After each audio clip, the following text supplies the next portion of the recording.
cell over on that Alchemist. So while they don't really have a ton of late game, that Alchemist, he is not late game, but he does snowball. And Boom are just betting on out snowballing, really ruining the day of Dota Hero here. While Dota Hero, they just got a pretty solid draft all around. They do respond to the Crystal Maiden and the Tide, and they do respond to the Crystal Maiden and the Enigma with the Tide Hunter here. They respond with the Rubik to the Bat Rider. You know, altogether, it's a really clean draft when it comes to those counter picks. I'm not sure about revealing their carry so soon because Phantom Lancer, he is set to have a pretty bad game here now, especially with that Alchemist getting picked up.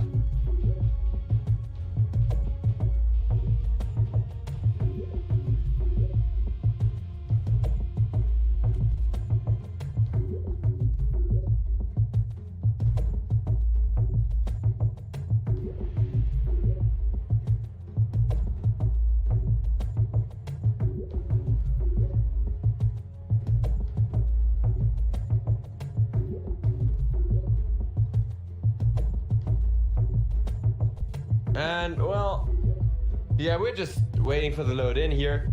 I don't think there's a pause going on anymore. I mean... we are still... yeah, there we go. Nice. Time for some Dota. Let's go. How close was that?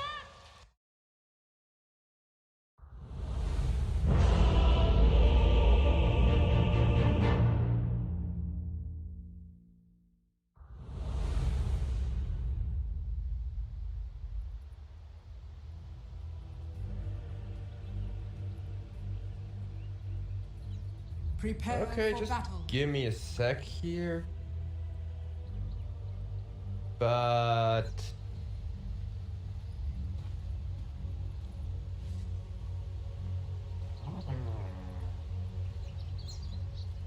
looks like we're good here.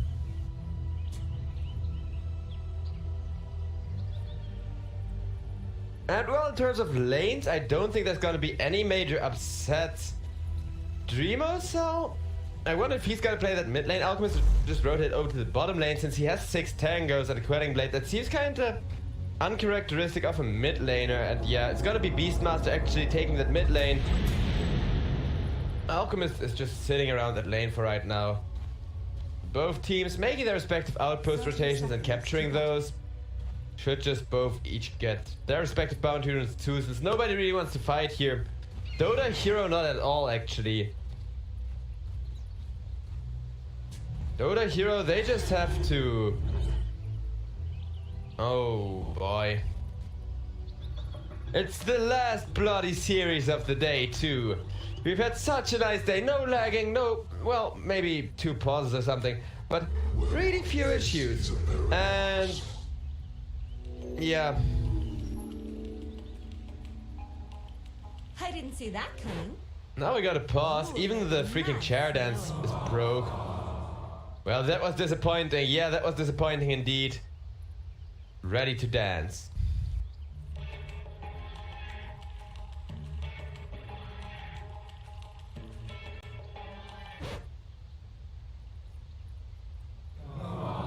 But there's the reconnect, thankfully. Because man, oh man, is this annoying. I mean, this game, it's pretty much obvious what both teams' game plans are. There isn't really a lot of major upsets. There isn't really a ton of complicated interactions. We've got an Enchantress who's gonna try to steal creeps to de-aggro the push and otherwise just to Enchantress things. I mean, this is Brandon Bowie we're talking about. He loves to have some creeps to work with. Giant's only job is to be there to interrupt those big ultimates from Team Boom here. Whereas, you know, Boom, they only have one carry, the Alchemist, who has to be protected at all costs, has to get to snowball at all costs. But other than that, their game plan is just as simplistic here.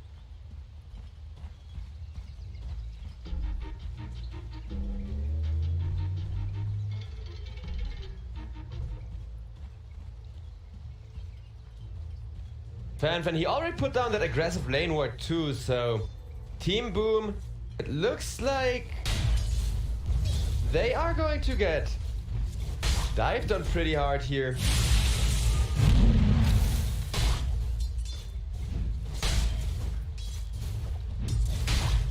Or at the very least, that's what Dota Hero is planning to do. I mean, with these heroes at level 1, they can't dive anyhow, even though Tidehunter is one of the better heroes for running down carries under their own tower. Also, man, Key's cute. He has one sexy crystal main loader, so apparently this is just a complete set, okay. Still, very sexy. I think with a couple of immortals he could really make this look ultra sick. Oh wow, and it looks like Bad Rider just dropped. Don't ask me how. I mean, he was low health for a while there, but I did not expect him to be gone on if there's an Enigma chilling here. But as you can see, Hyde, he's actually just pretty much useless at this point against Brandon Bowie. He needs to get himself a ton of gold to be able to help him out. Meanwhile, on the bottom lane, the aggression's gonna continue with Keys Cute being bullied very low health and Dreamo Cell already having to be solved up there once. Looking at the last hits, this Alchemist is not going well at all. Instead, Giant is just winning this bottom lane. This is looking really good for Dota Hero so far. If they can just keep Dreamo Cell shut down, Boom may not have a game here. I mean, of course, once Beastmaster comes online, once Crystal Maiden and Bad Rider come online, that's when we're really gonna see whether Boom get to shine or not. But if this Alchemist comes too far ahead, then Bad Rider and Beastmaster just have too much work to be done. It's neither fair nor What the hell's going on here? Okay, I'm just gonna keep watching the top lane, I guess. Bot lane is the lane that's really important for who wins this game. But on the top lane, freaking Dota Hero just going for kill after kill, and I don't know what's happening because this is a Bad Rider Enigma. There should not be any potential to go on them. You just get napalm plus like right click down by the Eidolons. But it seems like these two, they can't really get this lane to work out for them. And now Enchantress is gonna try to run down FBZ because now Brandon Bowie got that impetus. Now there's actual kill potential here. This is the peek at the bottom lane, and at the last the chart reveals that Dreamo Cell still does not have a game at all. He does not even get to go within Titan's melee range for once. FBZ getting ran down once again, but now that I'm looking, nobody's gonna die here, it seems. Over on the mid lane, let's talk about that for a while, shall we? Because Beastmaster, he is not supposed to be falling behind here, and he is.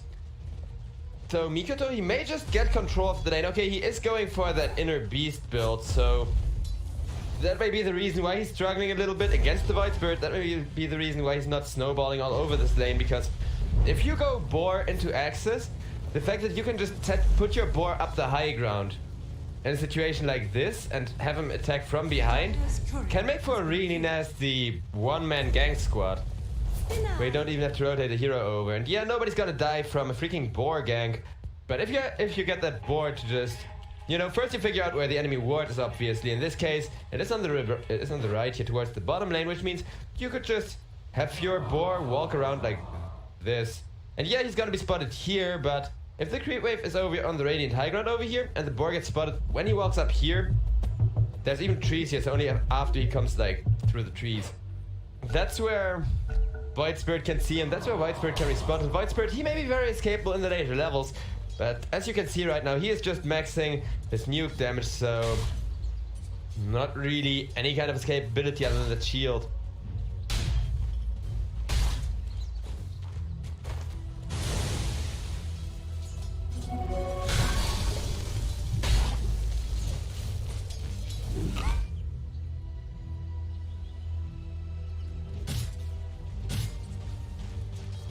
And it looks like Dreamo Cell, he is sitting at less lasted than the Bad Rider. This is just sad. I mean, if the Crystal Maiden takes 2 more last hits for some reason or another, then she's gonna outfarm this Alchemist. Dreamo Cell, he just doesn't get any damage. Giant keeps running him down. He also has to spend a lot of that money he keeps making with that Grievous Greed, which isn't a lot since, like I said, he can't really last it efficiently. Okay, now he can for a while. And that's exactly what he needs, but as you can see, it comes at the cost of Keys' life, so Cute's life, so at this rate, it's gonna be a pretty fast game. I don't know, this is looking really great for Dota Hero. Boom. This top lane kinda didn't work out for them. I do not know what happened there, because other than them not really cooperating, everything seems to be good on paper, and I mean now CZY is starting to struggle against FBZ's solo Bat Rider. Maybe that was the plan, to just have the Enigma surrender all of his experience. Maybe that was why there was 2 kills in a row and I missed both of them, because the Bat Rider just wanted the solo experience, didn't even leave the lane to help his buddy there. But you know, it could be worth it if the first lasso manages to turn this game around. If not, then yeah, things could be hard. But we're just sitting around waiting as there's another pause coming out.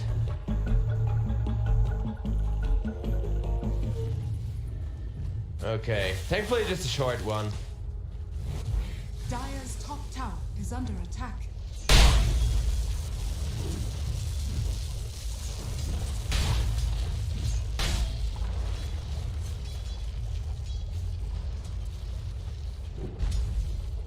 And it looks like no aggression happening anymore from the side of Dota Hero, which they don't really mind at this point. They are 1k ahead against the Alchemist, as long as the Alchemist doesn't farm. Their entire game plan is working out here, and there comes Brandon Bowie. They want to keep this Alchemist from farming a little while longer. Grimo Cell getting ran down and getting killed off easily with those Impede flying out from the Enchantress. That's a very clean kill, and even more gold advantage gained there from Dota Hero. And while the gold advantage may not be that important, Alchemist, if he were to get to farm at all in this game, at some point or another at least, he would get to just snowball still and, you know, make up for the gold advantage. What is the thing though? This Phantom Lancer, he is pretty rich. If you consider we're 6.5 minutes in, being at like 3.1k is actually a really amazing GPM. And CZY, if, you know, oh, 2k gold lead, yeah. Looks like Dota Hero, they could really just easily take the series if they get either one of their cores to snowball. I mean, obviously, boom, they can just do the same thing that's being... Oh, okay. There it is. The Beastmaster Roar, not quite a kill on Agnes on the Void Spirit. It is gonna allow Mikoto to have an easier time just going for some objectives or anything here. Looks like he's just got a D-ward for now. Huh? Oh no, never mind. My bad. Wrong wards. That's actually really good from the Dire. Radiant structures are fortified. And I mean, Agnes, he can see this ward. He can even click it to see how much vision it grants. Use that to sneak around. That's a huge advantage in the lane, but despite that advantage, Team Boom, if they just shut down a couple of carries here, the game could very well turn. We're only 8 minutes in.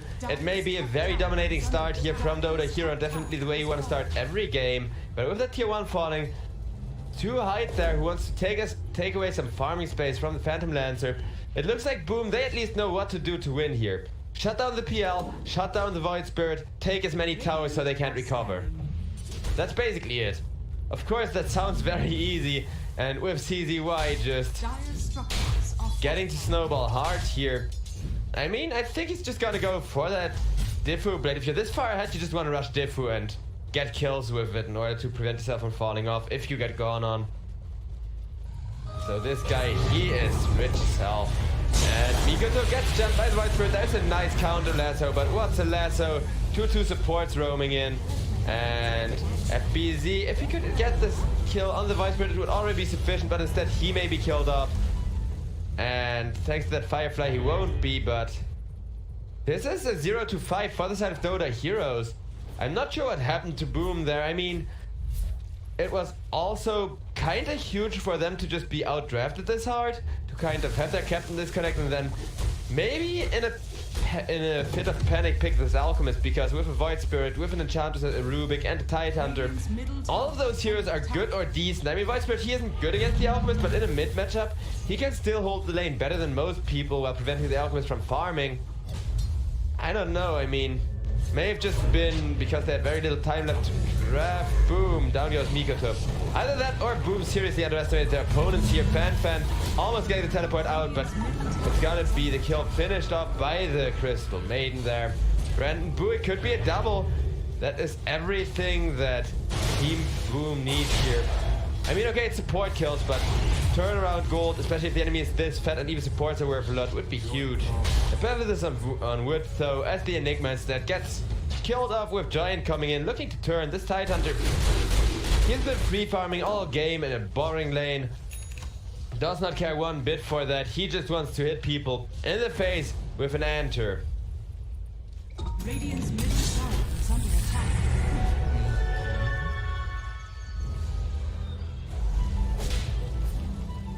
This'll come in handy. FBZ gets slowed. Phantom Lancer comes in, Radiant's middle but tower has isn't fallen. quite gonna get that kill. Void Spirit, he had to gamble whether the Bat Rider was here or here, and he gambled wrong. It's a 50-50.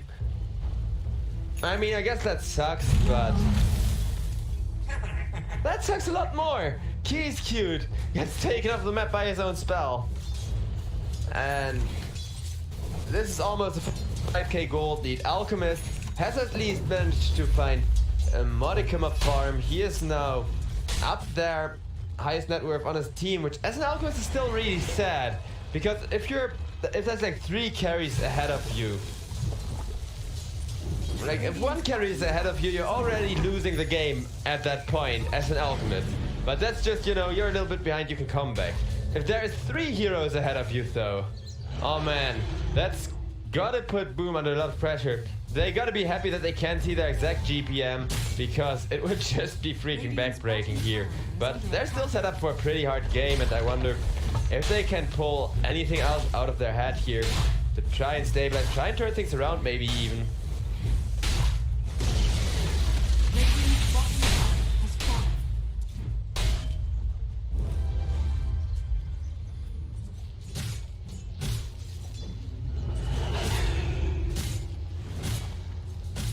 Dota hero going for a smoke gank? I mean, okay, maybe they can dive this deep.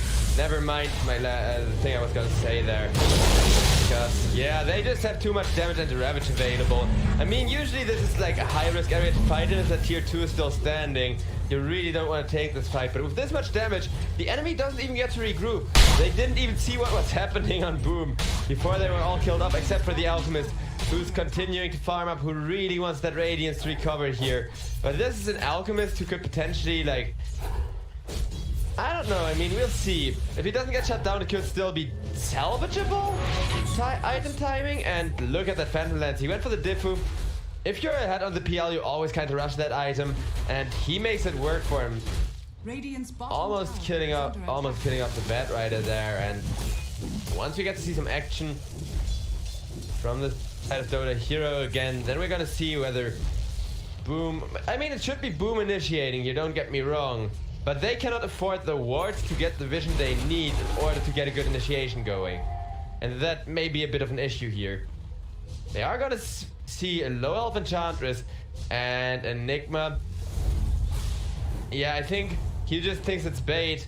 It actually wasn't, because Rubik is there without any mana and just this low health. It's really just those 3 heroes that are showing, and now with 2 more heroes showing elsewhere on the map, Boom could consider to fight this, but PL has gone missing the exact second that they said that they spotted out Void Spirit over on the mid lane. So looks like Void Spirit instead may get ganked on here, but as long as Boom don't really make it, okay, that's an aggressive play. That's a one-man black hole, but hey, if it works, it works. A recovery kill is a recovery kill. Shutting down the Void Spirit is an objective here that, or well, an objective is something that allows them to maybe perhaps go for an objective. I mean, he's dead for 20 seconds, that's not a long while, I know, but there's still a tier 1 tower standing here, there's still a tier 1 tower standing at the bot lane. You could at least push out either one of those lanes, but it looks like Boom, they want to farm, they perhaps want to get in position for a follow-up here, but it looks like Dota hero, they go in, run after a bunch of people, go for a Dreamo cell immediately with that drums on that charms. I like that build a lot. Dota hero, they're really good at itemizing for when they're ahead, especially with this big of a lead. And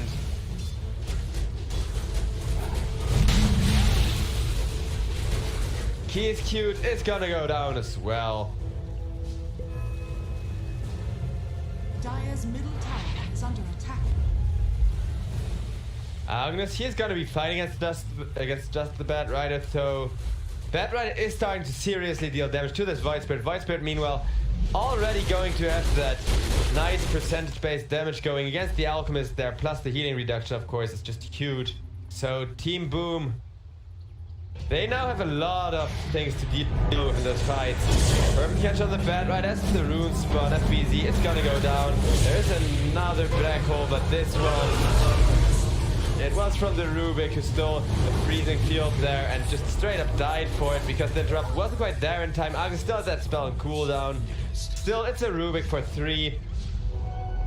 Even with the Alchemist free farming all this time, assuming he got 100% of the farm, it's still not completely worth it to just trade 3 for 1 and boom, they need to get this Alchemist online. I would love to see this Alchemist get a Radiance, make a comeback here, but even with that Radiance, the comeback is gonna be hard because Dreamcell, he's been ran down so often. This Tidehunter is just starting to become a harder carry than the Alchemist at this point, and he is their only carry, mind you. If there were a multitude of them, if Boom, even just like that Beastmaster, let's say that was a Brute instead, or some other multi-unit hero you can put on the mid lane that can carry, a Terror Blade would have also worked here.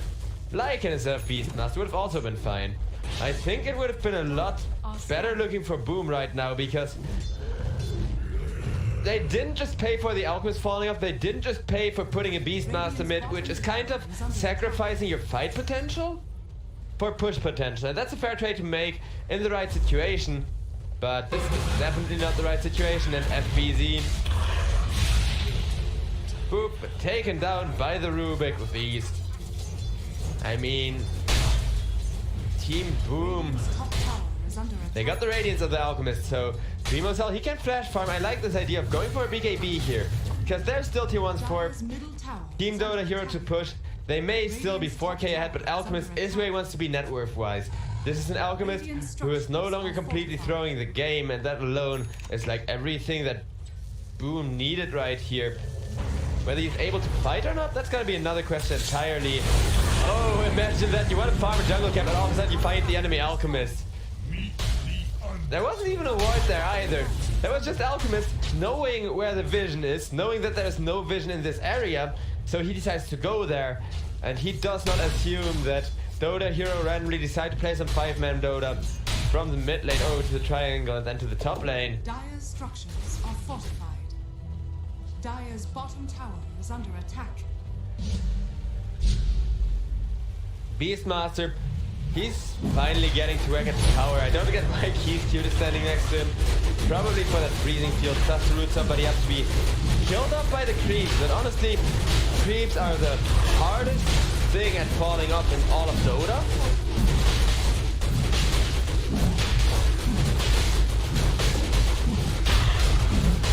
And that is just gonna be a somewhat, I mean, considering the lineup, it's a really quick roach, considering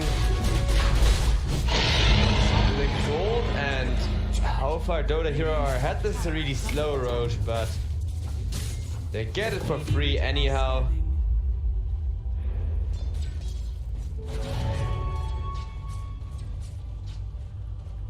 Boom.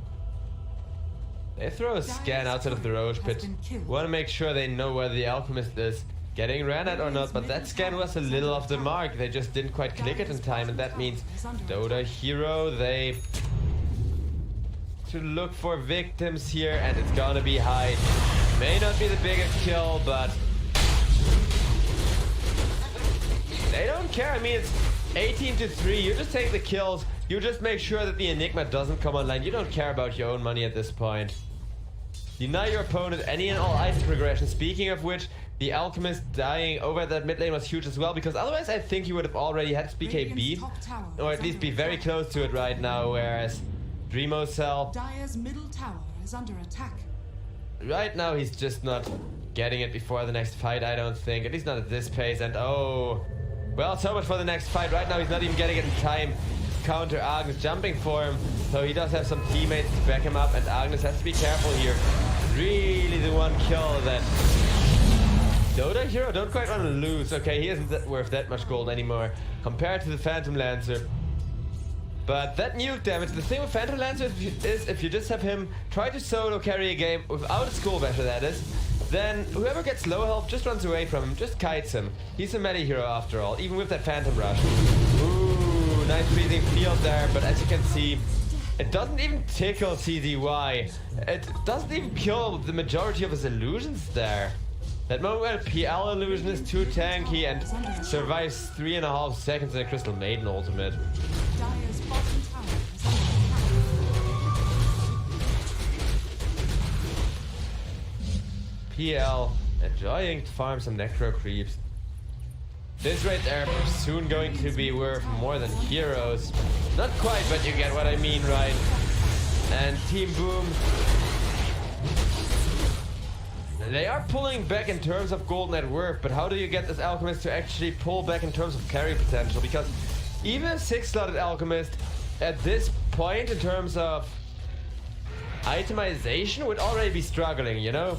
If there is, okay, Spirit Vessel alone isn't that big of a deal, but let's take a look here. Spirit Vessel, Titan got a blood, and soon going to have that.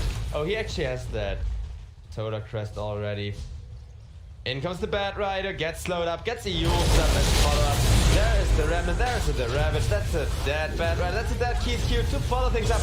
And now, in comes the 4-man Black Hole. This is the play that Boom needed. And they will find it. Is it gonna be enough here? The damage is huge. Agnes will keep himself alive, but there's the Phantom Lance. Down goes the Enigma Dreamo Cell. He wants this kill. He does not care if he goes down. He got the kill.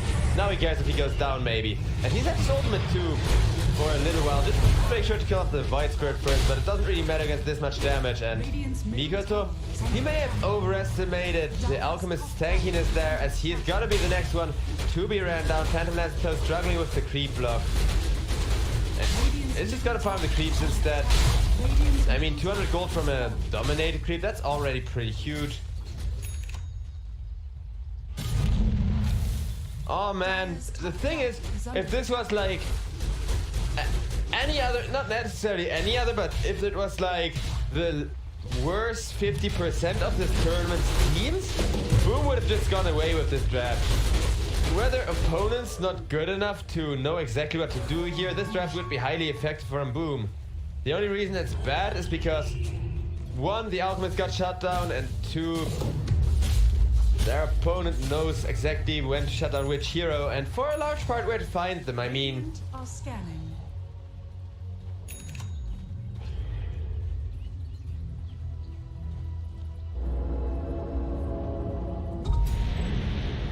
those plays so far from Boom, they even have been on point those last 2 team fights. That Foreman Black Hole was amazing, but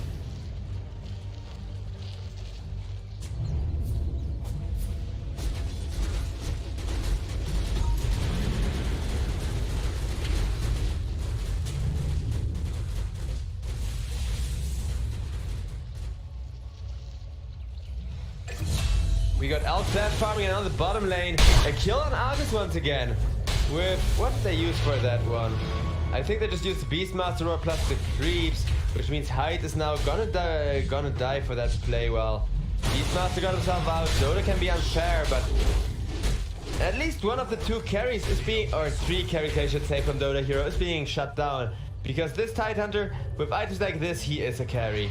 He is gonna go for Shivas, and after that, he can just start replacing items and go for a really aggressive build. I mean, he's got the aura, he's got the Solar Crest, and there's a gank on the Crystal Maiden, nicely counted by the Bat Rider there, who just wants to put damage on the Rubik, and the freezing field is going to be enough to kill off the Rubik.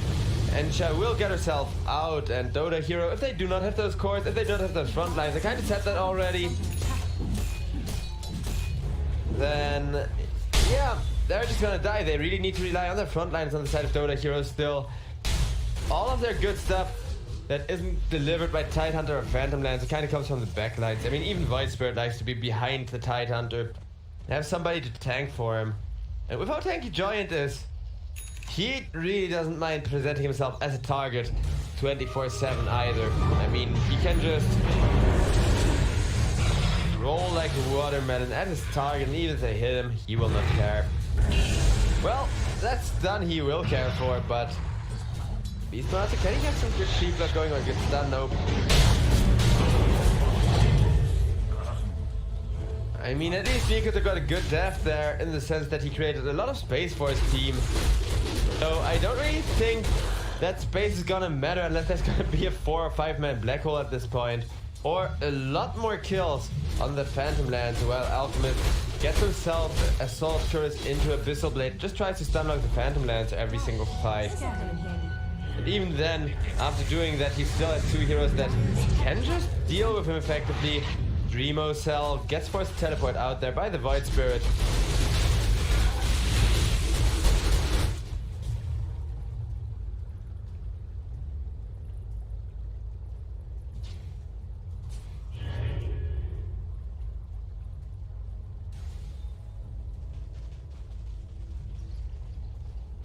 And it looks like he's cute. It's gonna get picked up next. He is running for his life, but boom, down he goes to the Rubik with a new. And dear chat, I am not at all partial. This is game number 1. I do not care who wins or loses this. I do, however, want as exciting, as funny fights as possible. And that's only possible if both teams get fed. So I'm always rooting for the underdog, always hoping those Dota games go insanely close and become insanely hard to close out for either team, because those are simply the most fun games to watch and to cast, I think. But right now I want Boom to make a comeback, just because if not, this game has been very one-sided for the entire duration of like 30 minutes, if you know what I'm saying. And the worst part is it's been one-sided. Oh, TZY, he's got a Skull Basher. Oh, this Phantom Lance, he's just getting more and more powerful. The Soul Maiden gets caught, gets right click down, and it's gonna go down.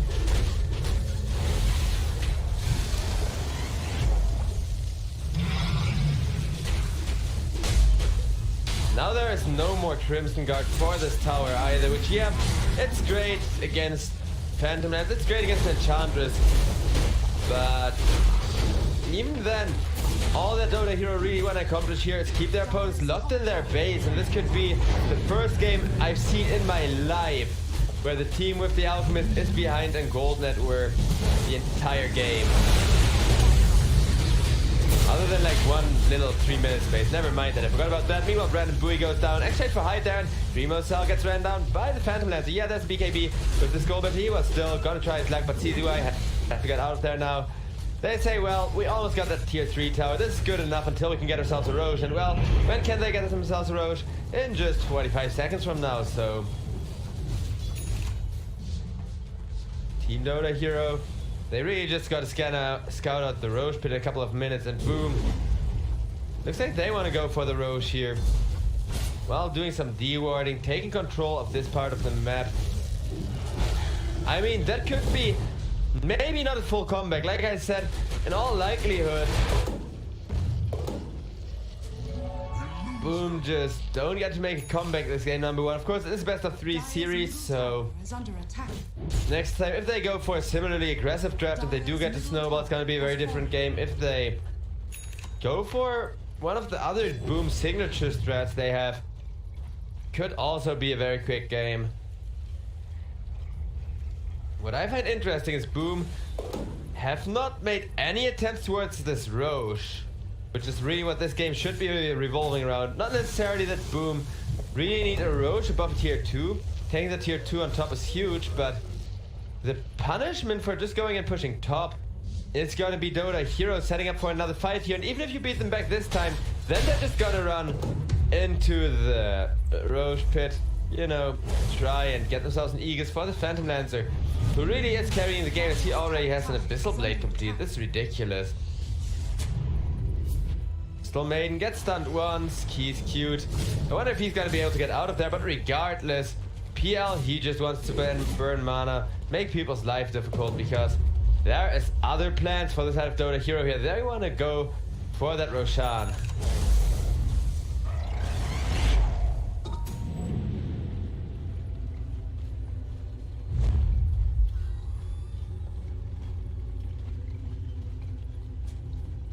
And Roche is just gonna get taken pretty quickly, but Beastmaster creeps are roaming in there, do wanna get some vision.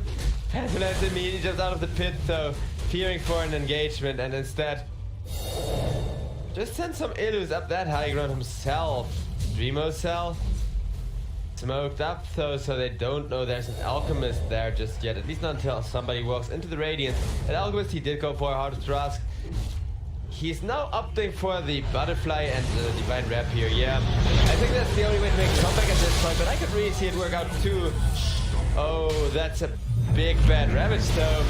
Pikachu running out of there and leaving Keystute behind to die for his sins. Well, Alchemist now comes on in, turns things around actually. Kills off the Enter, who immediately buys back because Dota Hero, they know if they get this fight with a bit of an advantage, they get this Aegis on PL before he dies. Ooh, that was way too close for comfort, but PL is gonna drop. And with that, Void Spirit will be the next to drop. Not quite actually, never mind, Titan still carry as well.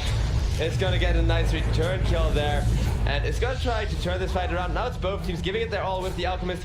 About having hit the top of his power grip, and just wants that kill on Keystute, please, before going down himself. Maybe Brandon Bowie can get away, but I don't think he will, and I think he has accepted that. Okay, maybe with the Nature's Attendance.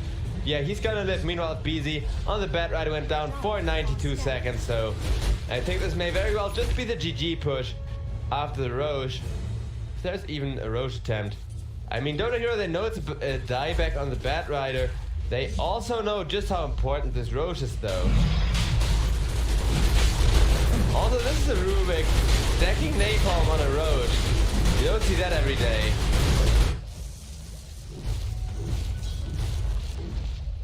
And I wonder how that works.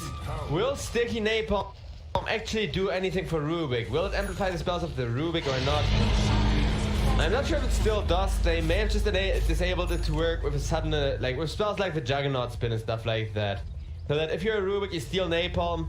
I mean, if you steal napalm, then Juggernaut Spin, and you get that synergy going on somebody, I think the enemy just deserves to die for it. But my point is that, you know, man, that like Bat Rider napalm can get really unbalanced. It's been reworked and fixed so many times. It worked for a while with Manta style, which was ridiculous.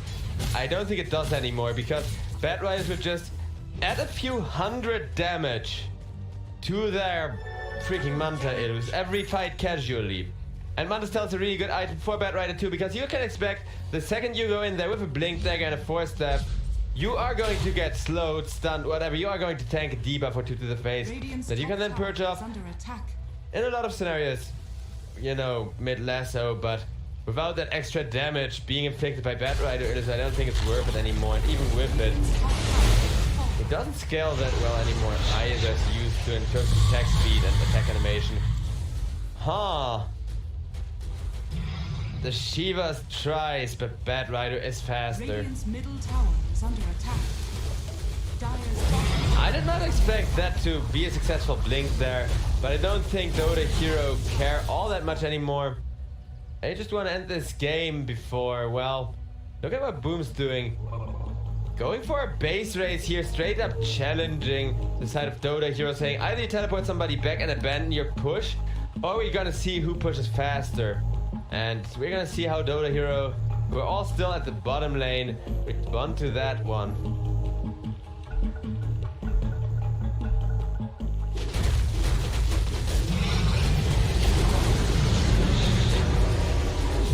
Bat Rider gets jumped, but with two heroes, one with being an Invis Crystal Maiden. Looks like Team Dota Hero get a bit worried diving that deep. Meanwhile, Alchemist just doing his best to defend. That is a repair kit too. Both teams trying to base race one another, but TZY, he just walks up that high ground like he owns the place. Starts to get to work on the Alchemist, and Alchemist, he may still have that ultimate, but who cares for a 200? Cute little health regen, Remo's health. If the Phantom Lancer is this fat, and well, at least he gets to walk that up, because that was an excellent BKB, saving it till the very last second when he really had to use it. Now Void Spirit is gonna take some revenge for Beastmaster running at his barrack. But the first barrack of the game is gonna fall to Boom, who by means of push alone still can make a comeback here.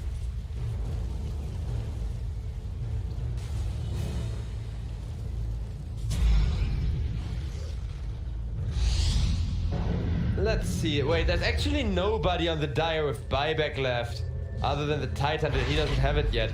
That could be huge. I mean, PL buying back as well as PL buying back as well as like enchantment buying back. That's not an issue as long as you have a Void Spirit +1. I think you're always gonna be fine, but you really want that +1 for the Void Spirit in order to be able to even defend the base, even if it's just, you know, emergency D-push, because that amazing push from Boom really goes to show that Dota hero can't afford to like go no buybacks at all. They always need to keep 2 of them ready on 2 heroes, or at least 1 hero that can defend and like 1 hero that can create space to defend.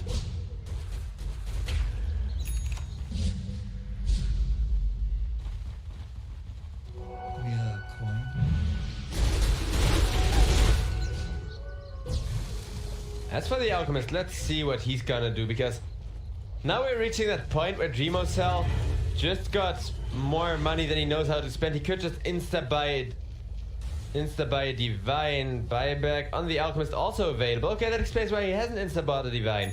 He is gonna save quite a while longer.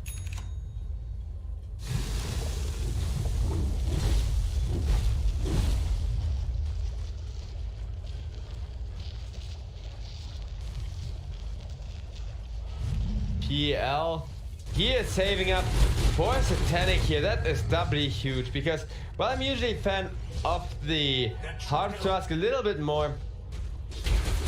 CZY, he knows what his job is. His job is to go run down the Alchemist, keep the only carry that Boom have out of the game all the time. Well, Void Spirit, I mean, he's not that hard of a carry either, but he is a little bit harder, which will allow Agnes to at least, you know, out carry the Beastmaster. Beastmaster, of course, makes up for that with a crap ton of push if he does get to walk high ground or at a tower for that matter. But you also saw how quickly he goes down to the Void Spirit, how quickly his creeps die to the Void Spirit, and I think that's just a little bit the duality of this matchup of putting Beastmaster in a core in like that core mid position anyhow. If you do get to go up the enemy high ground, you're gonna take towers for sure. If you don't, then you're just a squishy target without much fighting power. And Phantom Lancer, it looks like he is focused on defending right now. He is a PL after all, so shouldn't have too much trouble with this. The one thing I find curious is that this is Sage Yasha on the Phantom Lancer. And it looks like the enchantment is gonna get lassoed up. Rubik is gonna steal the lasso of his own at BZ. He hasn't even managed to get a napalm out in the end because the response was just there that quickly. CZY immediately teleports to that bottom outpost, bringing in the Encha for reinforcement as Rubik already tried to hold this lane, but if this Alchemist gets caught, it could be devastating, and well, that is first catch since he still got buyback. But Phantom Lancer, they don't even have to use a ton of resources at all here. Look at that Dreamocell, he doesn't even have mana for an ultimate here at all. They can't quite kill him yet because he is tanky, especially against Phantom Lancer's physical damage. But there comes the Void Spirit delivering some magical damage, and first, more importantly, it's gonna get 1 kill. And this is what I said about the Beastmaster. He does not really have a lot of fighting potential. Even with that Crimson Guard, he can't turn around, he can't even, you know, hold his ground for a second or two. Alchemist instead goes with the more traditional option of giving away Aghanim Scepters here. I like it especially because for each one you give away, you also get yourself a little bit of late game scaling. Once you eat a scepter on your own, that magic amplification is so huge now that it doesn't give it anymore actually. Because a lot of things are being adjusted to intelligence, no longer giving you that much damage amp, but having other sources of similarly big damage amp on any hero, even an Alchemist who doesn't really have the biggest spells, is huge.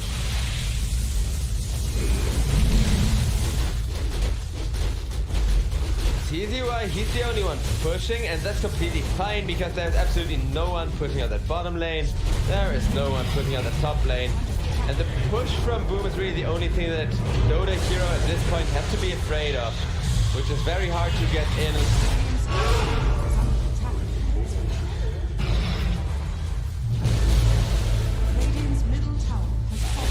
And it looks like Bad Rider gonna buy back. They're gonna try for the one last hold here, which is how the best turnarounds happen, of course. If they could manage to hold this, in comes the Void Spirit, just harassing a little bit, and we got a pause and a disconnect here. But Boom, the fact that they paused just goes to show that they know just as well as Team Dota Hero that if they go for the tier 3 and get allowed to stay there for a little while, they are just going to pull ahead here by a ton and, you know, set themselves up for an, well, not necessarily free game, but if you get mega creeps or even just manage to push out the lanes that your opponents has to push in order to finish, like, yeah, mid-racks are gonna die here anyways, but imagine these bot racks dying, imagine these top racks dying, and Dota Hero, who already have very little in the way of push other than the PL Illu army, they would have to invest a lot of time in pushing out all those lanes again. Then again, Dota Hero, you know, they just do have the better scaling. I mean, Phantom Lancer, with all of his Illus, he can get away with building almost anything at this point. EZY, he has the health pool, he has some lifesteal, and oh, he drops the ninja gear as well, but looks like, yeah, okay, never mind that. I thought he was gonna keep that Paladin blade for the healing amp on the Satanic active, but never mind that. And never mind FBZ having any resemblance of a game here anymore. Bad Rider dies for 100 seconds. I mean, this guy, he's just constantly been creating space and making plays for his team, but it's not going to be enough. As Phantom Lance now runs down because he made Crystal Maiden is going to get down by a Ravage actually as Giant. It's now Godlike. He wants that beyond Godlike, I think. Alchemist, meanwhile, gets lassoed, and you know, so he's going to die here. GG gets called there, and well, it wasn't really well, okay, no, let me rephrase. It was a really good game considering the draft from Boom, but it was a really bad draft considering their opponents. The thing is, Boom's draft, I really love to see this. I really like this. I think it fits their playstyle a lot.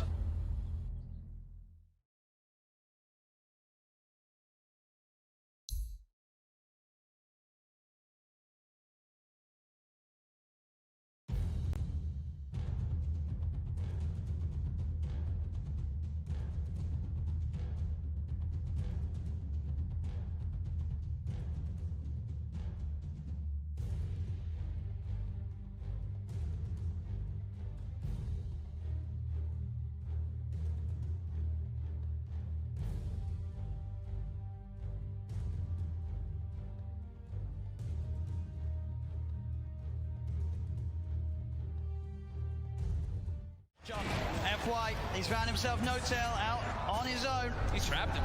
There's No-Tail. Is he going to get any sort of backup? No, there's 3 still dead on OG. It'll be a slow and painful death here for No-Tail as Zame comes in for the kill secure. And I love the way that Chalice popped his BKB super early in that fight. He just knows, I just need to get my ulti off, and he cast it at a very safe range. He didn't wait for the last second of his BKB. He's not very greedy. I think that's a lot of the reason why they've been winning these team fights. Seb has been struggling, still about 1,000 gold away from his BKB. I mean, yeah, this Brewmaster is a display of perfection, really. It's the highest level in the game with his Bloodseekers. And doing a ton of damage. One of the most damage in the game as an offlaner. Now has full Shiva, so even more ways. He's pretty much itemized entirely just to be like, Ana, I'm ruining your game. I've got Radiance, I've got Shivas. You're going to struggle so much in these fights as Phantom Lancer. Eric's did his best to keep Ana alive, and but Ana wasn't able to do damage because he was ruptured. He wasn't that low on HP, but still can't run around. Seb. Oh, Ame's coming in this here. Got to be careful who shows up top. Indeed, Jerax. He's going out on his own. He doesn't expect Zame to have this invis rune. And Zame will show himself. Jerax goes across, but Somnus is there. Somnus is not messing without rupturing. No mercy. They're feeling very confident now at this point, getting these very advantageous team fights as well as getting kills on the split push too. Thompson though, will find X-Nova. Seb, in as well. Between the two of them, they'll take down the support edge. FY's going to come in though. He hasn't got anyone else with him at the moment. It is just FY, so just playing around with Seb. He has no help around at all, and he's still just making Seb's life miserable. He's toying with him. He's just making him not be able to come back. Look, they're already starting to rotate this Brewmaster and Bloodseeker too, and FY, he's ready to look for Seb. Seb's got to get out. Oh, Seb. As indeed, FY, the patience keeping that control on Seb, buying time for Chalice to come in. Ana is going to look towards the Tusk. The Chalice is now there, does have Primal Split available if he wants to look to take this fight. Somnus coming in as well. As Ana, Seb look to hide in the trees. Can they get out of it? Ana's got a TP available. He's into the trees. He's going to show himself in the lane, though.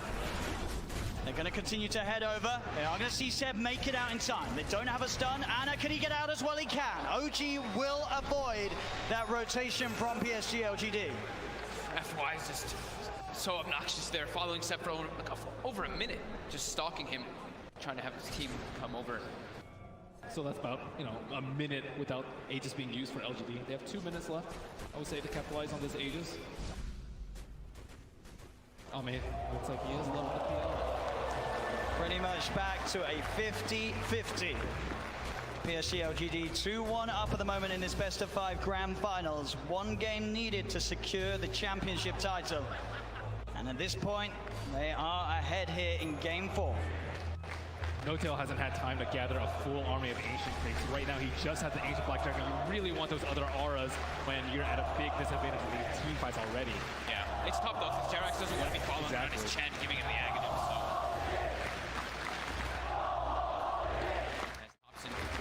He does have a Lincoln Sphere picked up, and they should have the BKB finished on Seb too. So that'll give him a little bit easier time to get those Blink Calls as he's been suffering to do so in the last few fights. And Somnus, I've Scotty picked up, about to be level 25 as well. Yeah, they just need a couple more minutes on the side of OG before they're ready to fight. Wait for Aegis to expire. Seb, he's in, gets the call, the character's going to get FY, there with the snowball save. He's going to be fine, and now they turn to look towards the axe. The taunt's going to be out. Seb goes for the TP. They've got the stun to cancel though. Seb held back for now. Thompson trying to offer his best from the side to provide some sort of safety, as he will get Seb back. They're able to get Seb back to safety, and Thompson, he's running away. X-Nova's there with the wraparound, gets the slow off, gives the vision for the snowball. TP from No-Tail's coming in towards the stride, but Thompson, he's trapped. That's twice in the series that X-Nova just comes out of nowhere. Like, he's just on a warding expedition, then he just ends up wrapping behind these people constantly. Perfect time. Perfect timing, and has the Senton creep to boot. And look at these deep wards that he's placed during that time that he was running around doing so. He now has full vision of OG. Yeah, he sees Ana farming these Ancients right now. Oh, Ana. FY just giving so much information for the team. He's got eyes on him. Get the punch on the wrong target, but the snowball pass will catch Ana. Ana, he's in trouble. The blood bright silence connects. He's got the Manta back up in a second, but can he really play his way out of this one? He cannot. Ana down for a minute and a half. Just having all this vision. And X-Nova throughout this whole tournament has had the best vision in every situation, even when you wouldn't expect it. You're just like, oh, they're fighting on the left side. They're not gonna have vision over here. But no, X-Nova always seems to have those prepared in every situation. And he has some incredible foresight to be able to have these wars that just lead to really clutch pickoffs. And Axe has not spent his money on BKB. He has the money, but he might be looking to save for buyback. We'll see if any of the buybacks do get forced out. Thompson's still dead for 15. Ideally, he doesn't buy back here. They may have to buy back on Ana. He's gone for 50 seconds. The split coming out from Chalice. He's ready to push in, look for the stun on No-Tail to hold back the Chen as the mid-racks are exposed. PSG LGD, 40 minutes in, able to open into the base and clean out this mid lane of racks. Still Ana holding on to that buyback. And they're gonna keep going here. They really want to force this PL to come back here. Stun onto Thompson. He will blink dodge it. But another tier 3 tower falling incredibly fast. They really don't want to use it. Seb jumps in, gets the call onto FY. There's the buyback. The Cataclysm isn't enough to do anything. It isn't. PSG LGD still fighting strong. Thompson getting focused by Somnus. Seb taken down by Arme. The triple buybacks now out as Ana in trouble. He's pulled back for this one. The deafening blast onto the 3 of them. Knocks the back, but Ana gets focused. Seb! He's in with the call. He has the control onto the morphing Somnus. Now being chased by Thompson. Blinks in with the cold snap. The PL army's on top of it. They get Somnus too. As OG, they have to expend 3 buybacks, but they hold on to the top rack. Somnus now down for 2 minutes. No buyback available on this Bloodseeker. Yeah, he's 400 gold short of it. It's up in about 8 seconds. OG, they have to make so much happen here. They have to push out all their lanes. 2 of the side lanes are already gone, but I think trying to get some kills here, like on FY here, would be very ideal. I mean, look how close to Brew is at 25. I mean, So close. With that primal split cooldown.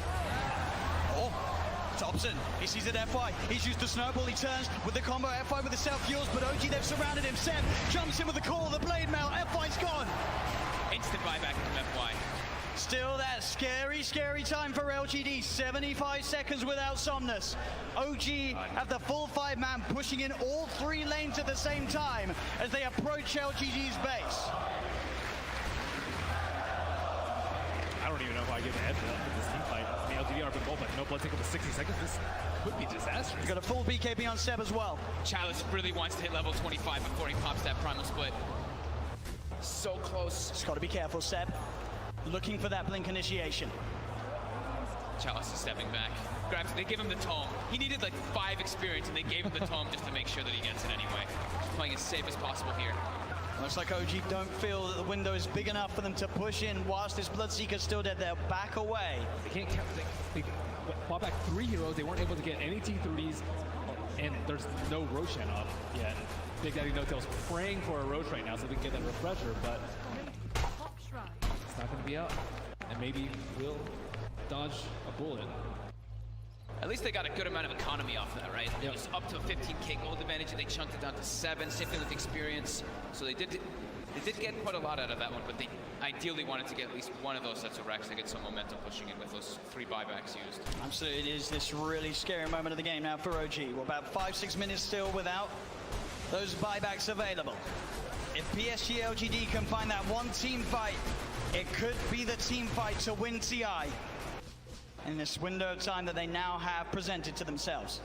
Ana's gone full in for that butterfly too. As they pick up also an Aeon discount Jeremy, so protected in O. DD did spawn, however, it was killed. It's also pretty scary for Maybe right now. He only has a 5-second BKB, and he does a lot of damage and will get wrecked by the X-Blade Mail Call if he finds him, especially with his BKB now. There's not that many ways to stop him. It's just all about FY and Chalice, right? Just either saving or just getting into the midst of the fights and not allowing OG to get the picks. And the smoke, it's going to be dispelled. Let's get dispelled. But he's in the trees, they're on the high ground, they've got the vision with the Shiva's covered, Anna's on his way over, they've got the snowball down, there's the counterplay, Seb jumps in, he's able to find the call onto Chalice, but Chalice already got the BKB out, the Sunstrike's going to be down onto FY, but FY will survive. Seb pots the BKB, he'll try and stand his ground, but Seb, he's going to go down, no buyback on the axe, and Jerax as well, surrounded by PSG LGD, the Eon disc.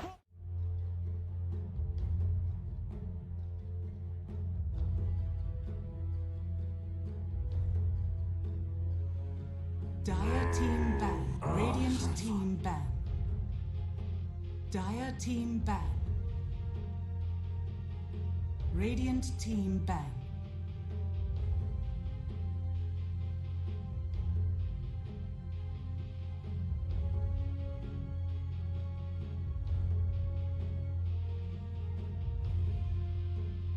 Dire team ban.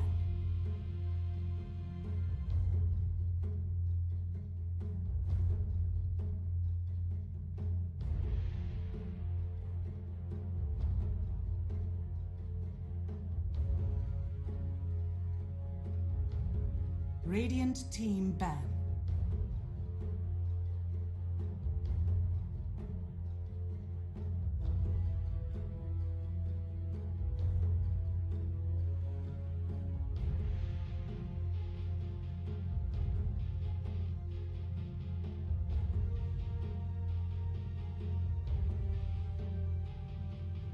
Ten seconds remaining. 5 seconds remaining.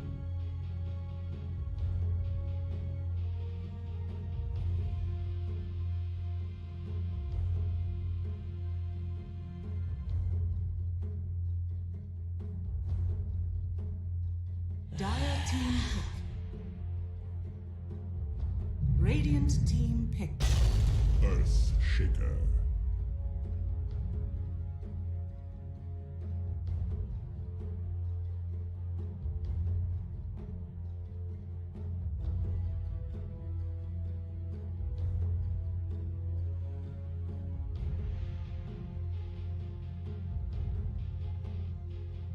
Ten seconds remaining.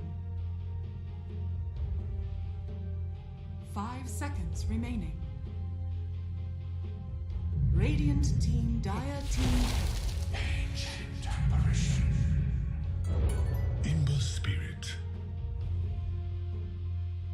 Alright, and with that it looks like everything is set up to go here. Hello and welcome back, ladies and gentlemen, to potentially already the final game of the day, because it's the second game of the best of 3 between Dota, Hero and Team Boom Esports. Don't let the score fool you here. That's just a bit of a lobby issue, but there is a 1-game lead here for Dota Hero. This is the second game of the best of 3, and this time around I have my co-caster with me again. Ascendancy, are you there? Great to have you back, man. Yeah, it didn't quite work out that previous game, but thankfully it was a very, well, not one-sided, but simplistic draft-wise as a game where Team Boom, they just wanted to snowball. They got their Alchemist shut down, and that was basically how the game went for them. This time around, we get to see a hero you are a specialist on, Lone Druid, and one of my favorites as well, as the Ancient Apparition gets picked up for Dota Hero here. As their first pick, actually. 10 seconds remaining. 5 seconds remaining. I mean, Ember Spirit to set up that AA ultimate is also really nice if you hit the 2-man Searing Chain after Slayer Fist and Ancient Apparition gets to hit that ultimate. That feels so darn good, but Boom, they also got an Earthshaker. That's a pretty good hero for keeping the Lone Druid safe. At least, you know, from people who want to run at him. An Ancient Apparition ultimate, maybe not quite.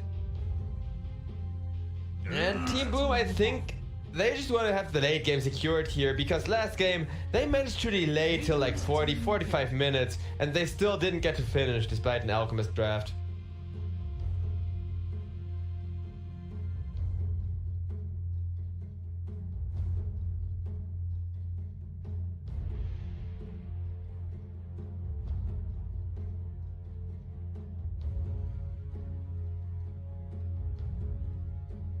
Seconds remaining.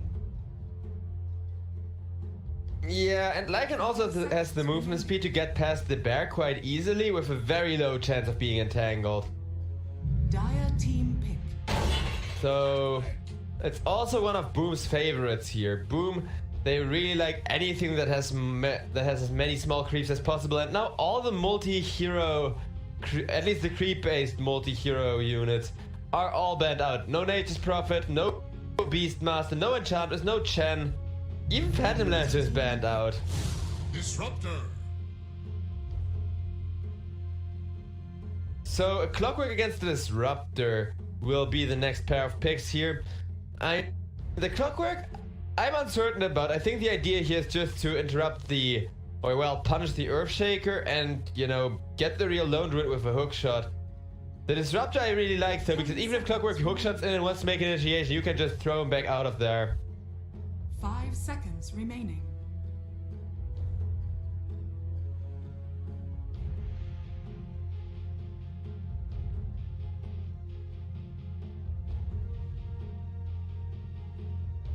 Dire team pick. Dragon Knight. And it looks like we have a Dragon Knight now picked up. Yeah, Ember Spirit is a really... Well, I mean, it's kind of a 50-50 matchup still against Ember, because, yeah, like you said, he can dodge the glimpse and stuff, but I don't think you can dodge the... Disruptor ultimate anymore, can you? Where you, like, if you get a Slayer Fist off and then the ultimate gets dumped on you before the Slayer Fist ends, you can still ult, or can't you? But other than that, you...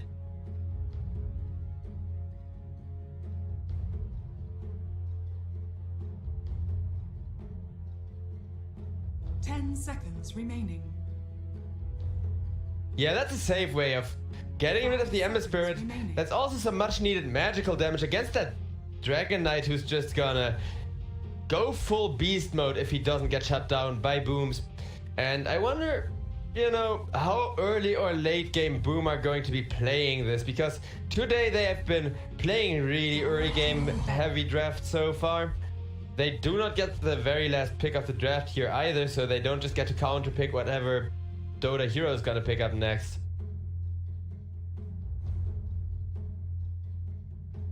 Rude.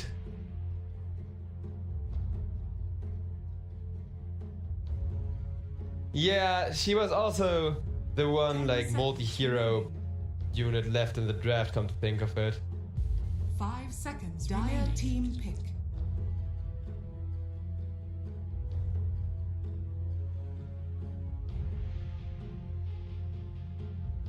Honestly, it would have been a great slot game too for the side of Dota Hero, so I hate to say it, but I'm kind of sad that the slog is banned out, but on the other hand, it gives us a higher chance to get a game 3 out of this. 10 seconds remaining. 5 seconds remaining.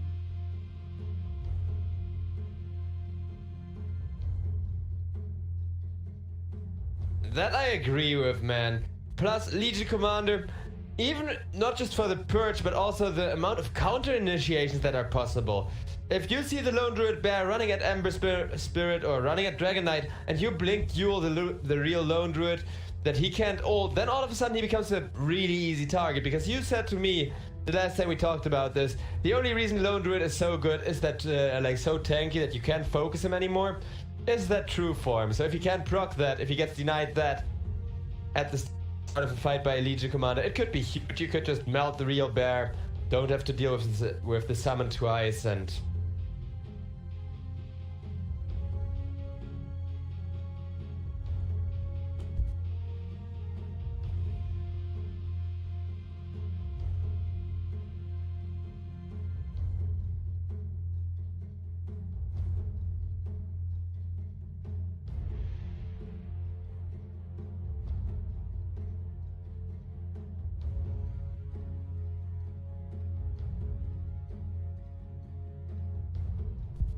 but wait, the duel is a taunt. Wouldn't that interrupt it anyhow?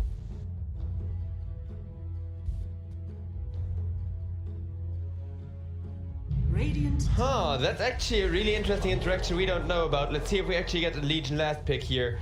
I mean, with Monkey King it would be even better, I guess. At least if it's gonna be a Blade Mail Legion there, where you just like taunt people to kill them off. But it looks like Dota Hero.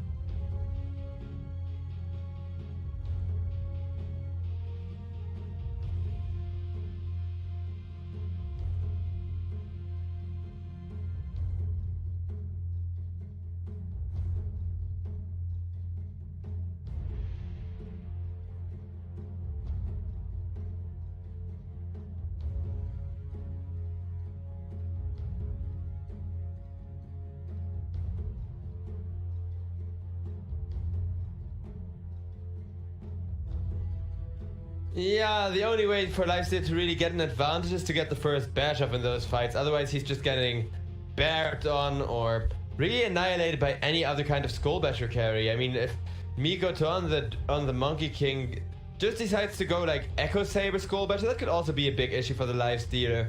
So at the very least, the pick condition is a given. Because the thing is with Lifestealer, you need to have 2 taxis for the Infest Bomb. If there's one hero, then every time that one hero shows that can bring in the Lifestealer, you just see people running away from that. But with a Clockwork and an Ember Spirit, both of whom are really capable of instantaneously inserting that Lifestealer, I think if he gets ahead, if he gets to snowball faster than the Lone Druid, he actually has a chance, because then you can just Slay of Fist, mid Slay of Fist, you infest, insta-bash the real bear, and from there on out you should have won. The fight at least.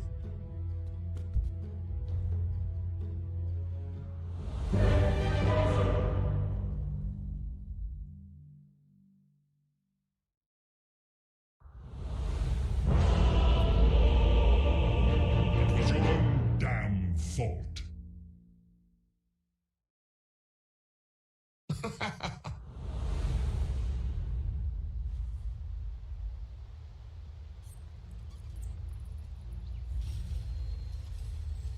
Yeah, I mean, I kind of preferred Boom's draft last series as well, and that one didn't work out so well for them, but I'm hoping for a game number 3 as well, so we're just gonna be rooting for Team Boom here, in the hopes of getting an extra game of Dota out of it, I guess. I mean, Team Dota Hero, they also depend a lot on quickly initiating and disinitiating, because I think this Dragon Knight Giant is just gonna go for a Blink Dagger here, so they have like 3 heroes that can insta-initiate. You can like Blink, Dragon Tail, follow up Hookshot, while the Ancient Apparition ultimate is underway, of course, and then follow that up with like a couple Slayer Fists and a Chains or something. If they get the jump, if they get the initiation, it's gonna be a really good initiation for Team Dota Hero. Of course, after that, like you said, the Lifestealer is kind of just not going to carry all that hard unless he is pretty far ahead, but it should be exciting. Should be fun once Dota Heroes draft starts to come online to see them initiate and see how Boom deal with that, whether Boom deal with that. I mean, that Lone Druid, he's a great hero for doing exactly that. He is the counter initiator, if there's ever been one. If he gets gone on himself, he goes true form. If any of his teammates get gone and you just got the bear with that roar, you got yourself with that roar and get to just put them back.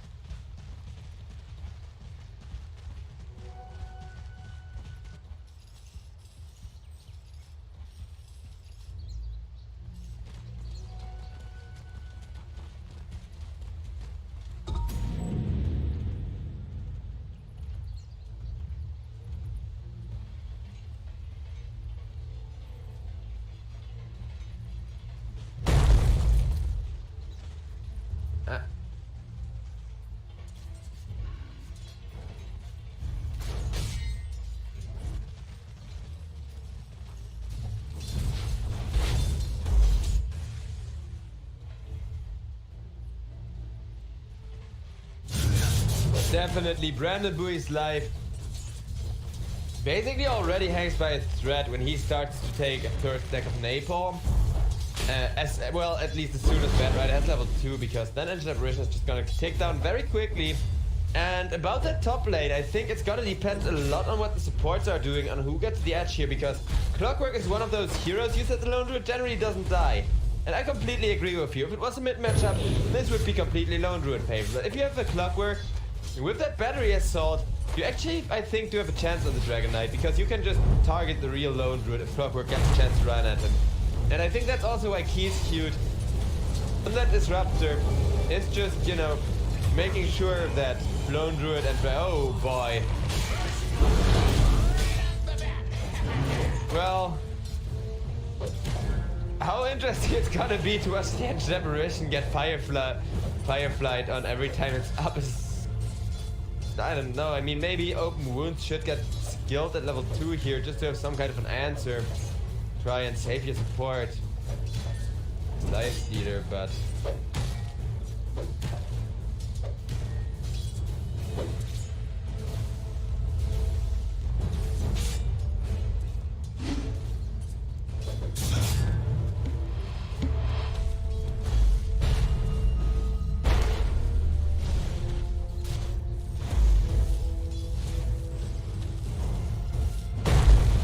I mean, I think putting the Engine Apparition top should work out just as well as soon as Brandon Bowie has a good amount of XP to work with. That is because Engine Apparition, it's really support who does two things, CC and damage, mostly damage of course. So without the experience to output damage, you're more useless than most other supports because you don't even get a stun or whatever at level 1.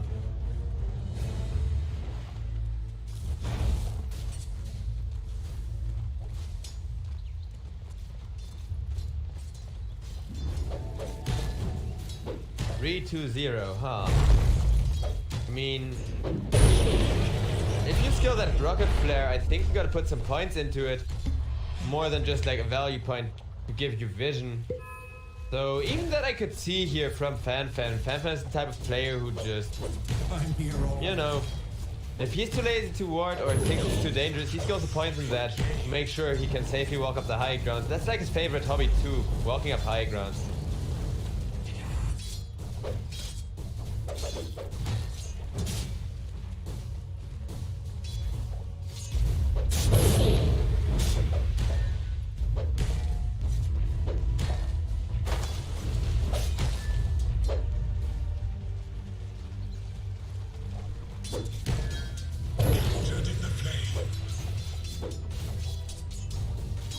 I mean, if we look at the last, it's Monkey is winning this by a ton.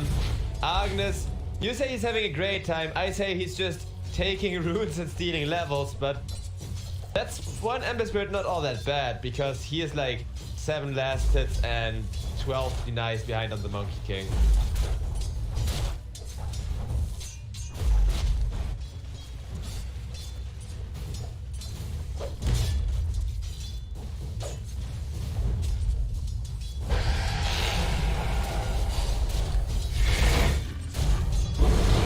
the bottom lane, FBZ may also actually die, but never mind, the cold feet don't quite go off. At Livesteal, the second he realized too that bad right was gonna get out of cold feet range, immediately back to taking lasters.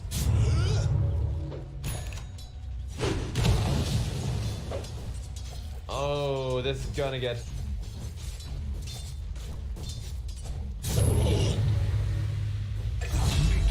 Ooh, that was close. With the last tick too. 一个没有感情的刷钱机器。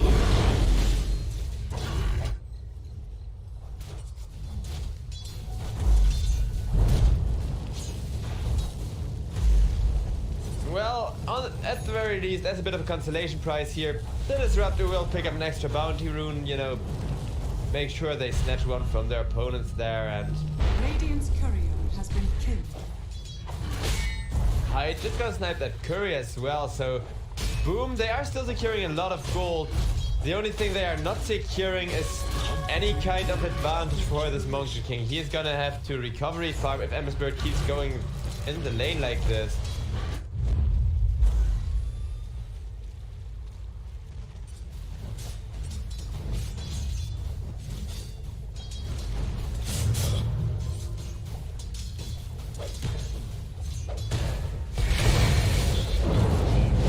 Meanwhile, the mid lane, with 3 people rotating in there to help out the Embersbird, that is not only going to be a kill on the anti-apparition, that is also going to be a lot of space created because Boom were also rotating. They had grouped up their supports, that rotation got scouted out, and immediately Team Dota Hero rotated over 2 supports of their own to that middle lane, and they got there first, so this is the result.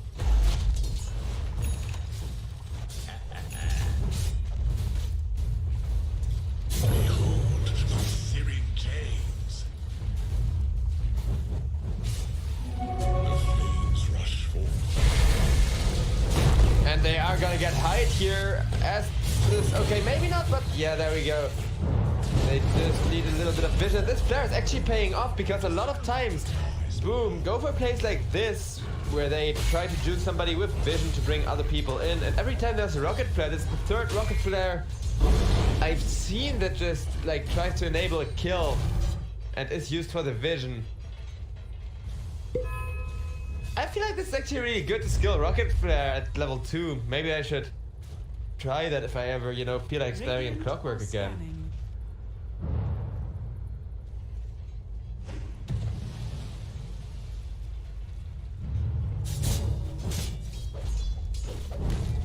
I wonder if we're gonna see Fan max the rocket flare or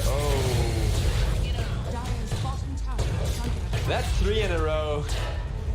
Mikoto, he does not get to have a game. Boom do not get to have any little bit of fun here.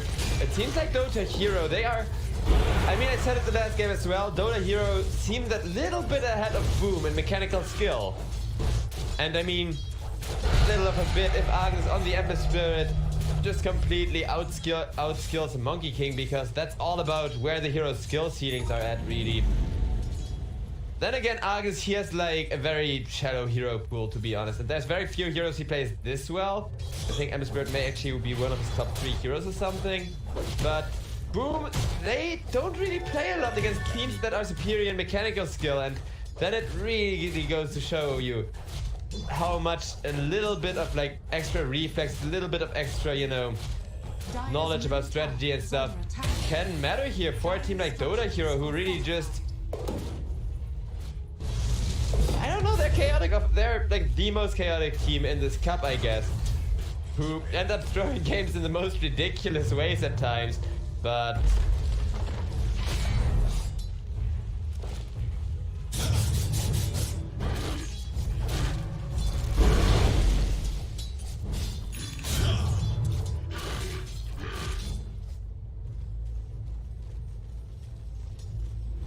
Well, that is a very fat and extremely strong lone druid though, so I don't think the game is over by any chance until like Dreamocell also dies thrice in a row. On the bottom lane we are gonna see perhaps a fight break loose as everyone is rotating over, but now once again the same move where Dota Hero just kind of have the vision. Okay, not anymore actually. Disruptor does some good job there dewarding all of this.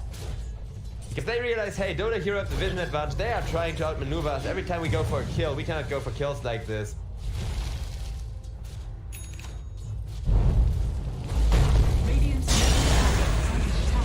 Yeah, they will once again go for the poor AA Brandon Bowie there. Not gonna get to have any fun. Bad Rider has to commit a lot on him though. And that means Lionsy just gets to run down Mikoto, who, oh, those cogs almost saving his life there for a little while. And Agnes still has one remnant to get out of there. So it's not a complete disaster. Bounty. Never refuse good given.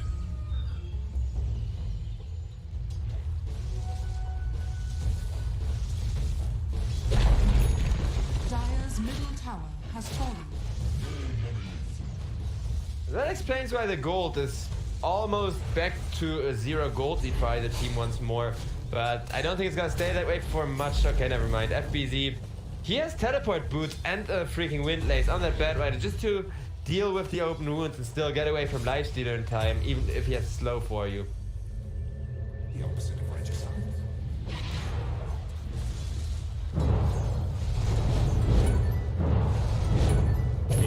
Oh, yeah, no, so much for the free part of that free kill. In their strength. Apparently not, but this Ember Spirit, he is so fat, he can just be everywhere, kind of do that Storm Spirit thing, and he's gonna go for the Maelstrom too, which I personally really like on all of those heroes. I mean, the more people you stay at Fist, the more effective the Maelstrom becomes effectively. And boom, grouping up is generally what you're afraid of here, those mid to late game team fights, where there's gonna be a Monkey King ultimate for huge damage, where there's gonna be a bear perhaps roaring you back into that Monkey King ultimate. Because that's a synergy we haven't talked about yet. The bear roar can just force people to walk through the full Monkey King ultimate if you place it right.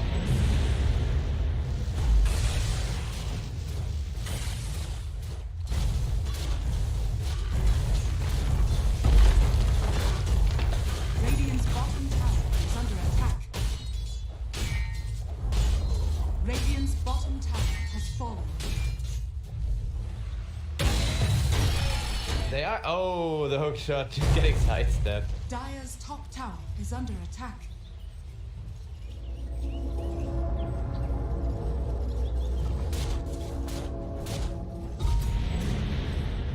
Dire's Yeah, top tower is I under mean, attack. I think the other issue is if you hesitate though, and keep in mind what the vision situation is. There's one ward over here, and other than that, all of like the Dire triangle is exclusively under control for the Dire. So Dota hero, I think they couldn't hesitate and allow the enemy to run further because, well, you know, they are blind there. Map is looking way too dark.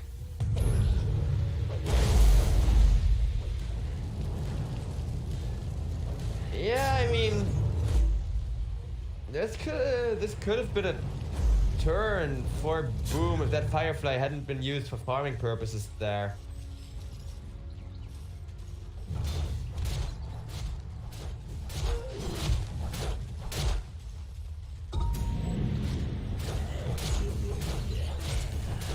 Dire's top tower is under attack.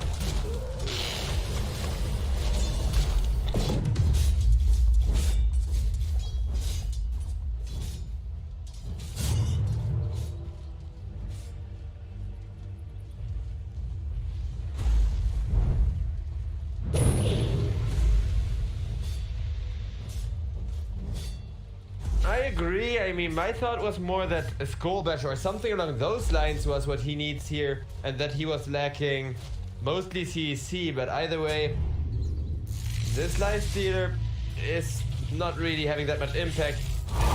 The Dragon Knight, however, is, and FBZ is gonna go down on the top lane to a 4-man gank, and the Ember Spirit, he still needs a bunch of farm. That's gonna take a little bit longer. However, then he is gonna start hitting quite hard as well with that Maelstrom, and then, you know, when you get some farm, just build whatever you could use here. Radiant's middle tower is under attack.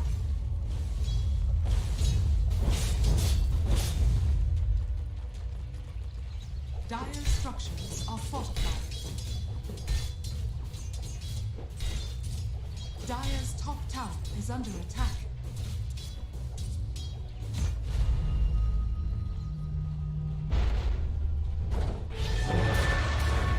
Yeah, well, Lifestealer is going to try and counter that with Desolator, and that's going to be one kill on Mikoto there with the Apparition ultimate. If Agnes could die in exchange, would be huge. However, instead it's going to be FBZ killed off with a masterful hookshot there by the Clockwork, and Agnes comes back in again looking for more.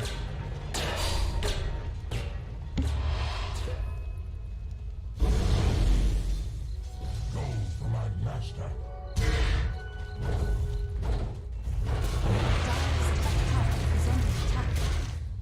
I hope so, because the Ember Spirit, the same can be said about the Ember Spirit. Maybe not about the Lifestealer, and the Dragonite, you know, like you said, doesn't have that great of a matchup against Lone Druid, even with that Heaven's Halberd, because Lone Druid already looking to counter that one out. But then it's actually going to be a close game, whether a Dragonite whose exclusive task in life in this round of Dota is to counter out the Lone Druid up against a Lone Druid and an Ember Spirit who was insanely fat, you know, dealing the damage in the backline. However, the thing is, if this Monkey King somehow, somewhere gets comeback gold, and I have no idea how Monkey Kings really do that because it's a really bad hero for farming, but if he does get comeback gold, if he does get that ultimate eventually, we are going to see some hyper aggressive Monkey King ultimates, and that's gonna be fun.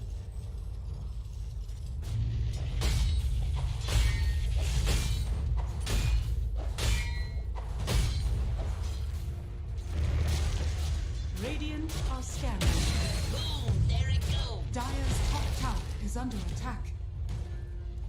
Wait, do you mean like Monkey King pushes one lane and Bat Rider Split pushes the other, or do you mean the two of them go together on a lane and push that lane out with two people there? Dire's top tower is under attack. Radiant's middle tower is under attack.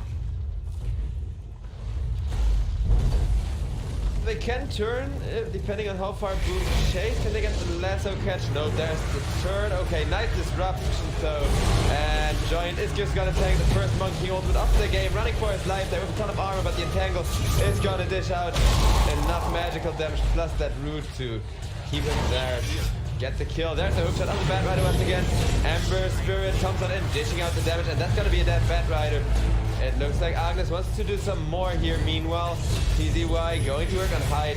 That's going to be another kill. The Earthshaker. That Ember Spirit still too scary, even with a perfect initiation here from Team Boom. I mean, the Ember Spirit comes, catches them all, and at least the Lone Druid is going to get a return kill on the Anti-Separation there. Maybe another one on the Lifestealer, and now it's going to be Agnes running for his life. Man, what a fight! And there was a...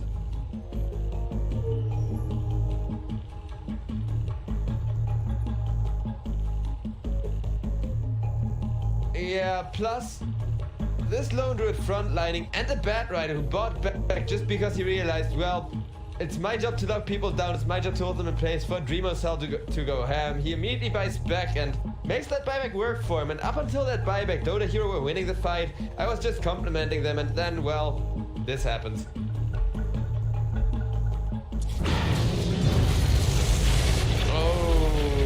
That's gonna be an insta-kill on the Ember Spirit there as well. That's just a full-blown team wipe.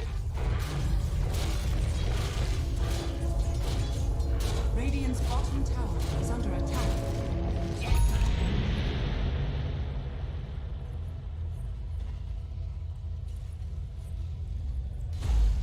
Oh man, what a solid fight there from Team Boom, who... I mean, they got that Monkey King ultimate online. They just got a lot of things to swing their momentum online, and bring their heroes online actually. And now, speaking of heroes coming online, guess what? Dreamocell, he's got that MKB finish, so that Heaven's Halberd not gonna be that big of an issue anymore. And Dragonite really has to beware the bear, even with that Heaven's Halberd up now. They get their respective items at the exact time too. Well, they're currently going on the Disruptor and killing him off.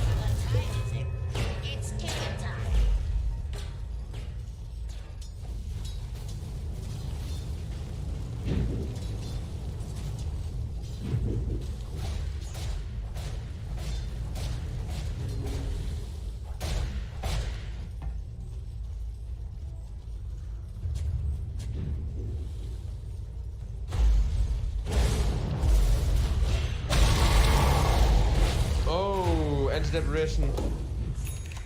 Rip. I mean, he got an ultimate out of just, you know, drafting. Bad Rider. There is... oh, there's a stun lock. Every little bit of stun lock in the draft of Boom, if it needs to be committed in order to get a kill on Agnes, they will. They will not hesitate as long as they make sure to get this Ember Spirit dead. CZY on the lifestealer, meanwhile, he's got a Desolator going on for himself and Top tower is under attack. does have the damage, but he doesn't really get to stay near heroes. He doesn't really get to hit them. At least not unless he jumps into a clockwork and gets hookshotted in or something. I think that may be a very good play here for the side of Dota Hero at this point in time.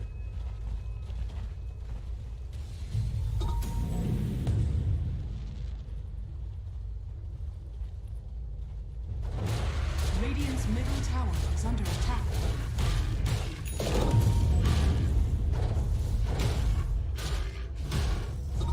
Do the monkeys actually... they don't double strike, right? They just apply the slow.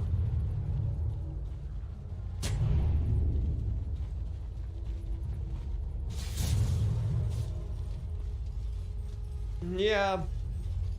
I mean, I knew that the monkeys applied the slow, but I wasn't certain if they actually like didn't apply double attack or anything. Because man, oh man, whenever we see Monkey Kings with that Echo Saber, with ooh, it looks like Ember Spirit chasing with the Dive Stealer, just getting cozy. Radiant's top tower is under attack.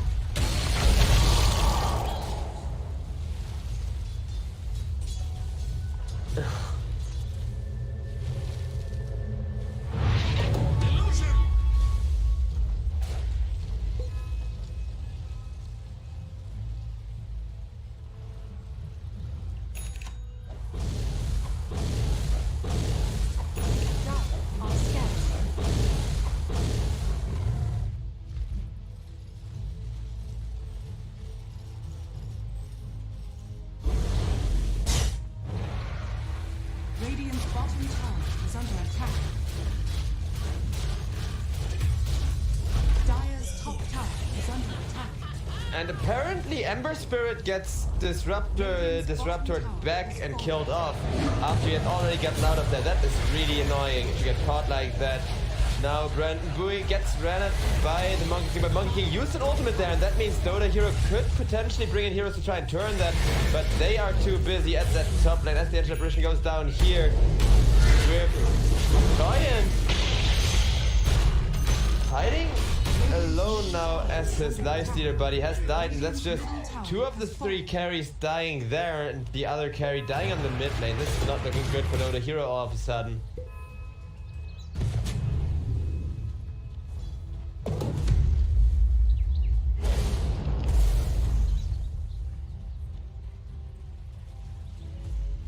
Radiant's top tower is under attack.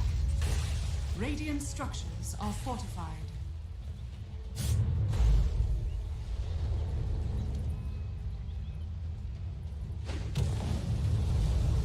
Radiant's top tower has fallen. And how do you think Boom are already now in charge of this game? Should be the playmakers, or do you think they're only in charge if they have their big ultimates off cooldown, and that Dota Hero should still run at them whenever they know those ultimates are down?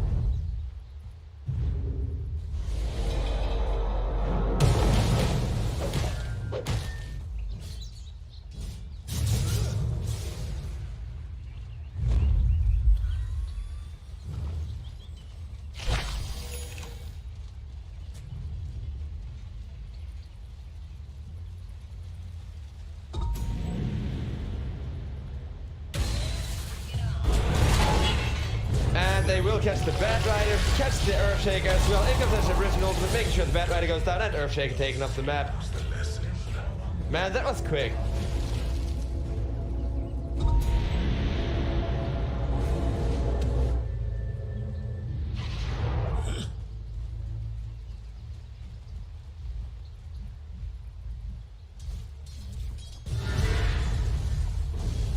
Giant now catches a Disruptor as well. Boom. They're gonna lose all three of their, well, utility heroes, I guess. His Bat Rider not really that hard of a support, but he's still not capable of dealing all that much damage anymore at this point in time. So it's really only Lone Druid and Monkey King farming, the two heroes that need to farm. But if all of your supports are dead, I don't think you can just say space created and move on with your life that easily. Since Dota hero, they could potentially just see this as an invitation to make any kind of a play. Do you think that it would be too risky for them to go for this Roche with the Lifesteal Desolator? What weathermancery is this?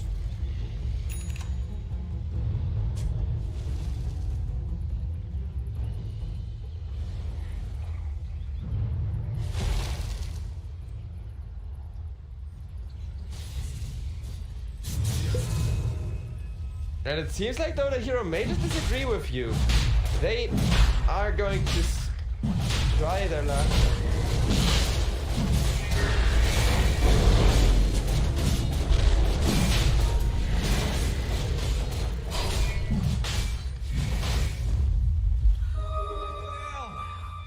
Oh. They are smoking towards the Roche pit with a Blink Echo ready. FanFan is just gonna break that smoke. It's just getting ran down by 2, but now the Roche and Clockwork isn't even dead yet, so he gets a hookshot out after the Earthshake. Earthshake gets caught back, gets killed up by the Ember Spirit there. Ember Spirit struggling a little bit against the bear from the Lone Druid. The bear is chasing people around, but he's just getting kited, and that ends up original with hitting 2 is gonna mean the Disruptor is dead. Lone Druid gets saved from the Ember Spirit there, and Dragon Knight plus the life stealing him down. Okay, that's 3 cores versus 1 core, who's basically 2 cores. But there's the Monkey King finally, when Lone Druid needed him the most, and the Bad Ride Lesser to just make sure that Ember Spirit most likely goes down, but Agnes, he is still alive. He is still trying to get out of there, but he doesn't have a remnant, and goes on down. Oh boy. Dota Hero, every time they find the perfect initiation, then there's just like a Bad Ride Lesser to a Monkey King ultimate, and that's winning the fight every single time for Boom, it seems.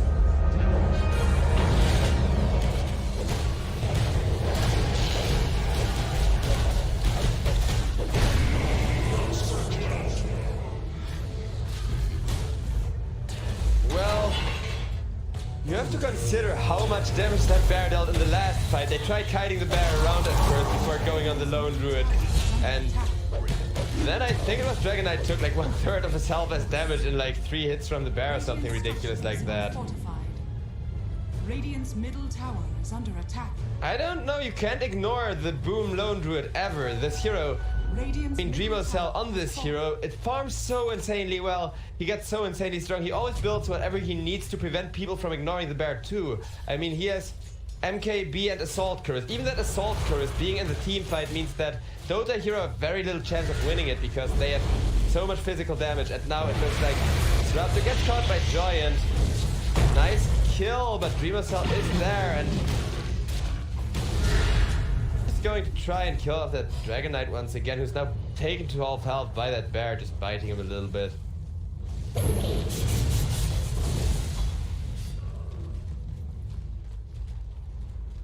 Radiant's bottom tower is under attack.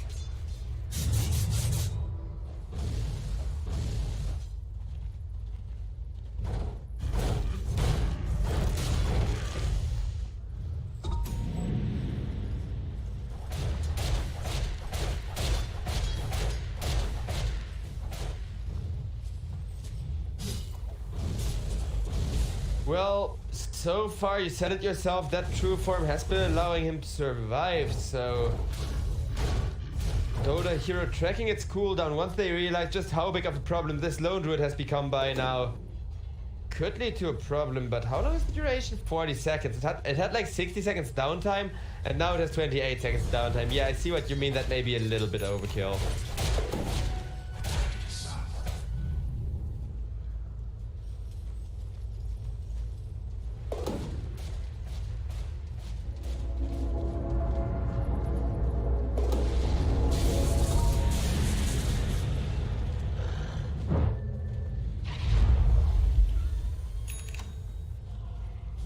Well, as you say the word initiation, smoke comes out and boom, go looking for just that. Once again with Monkey King ultimate and the Lesser ready. I mean, even the Dragon Knight dies to that before he has any chance of defend himself, and I think that just goes to show how strong that combo actually is.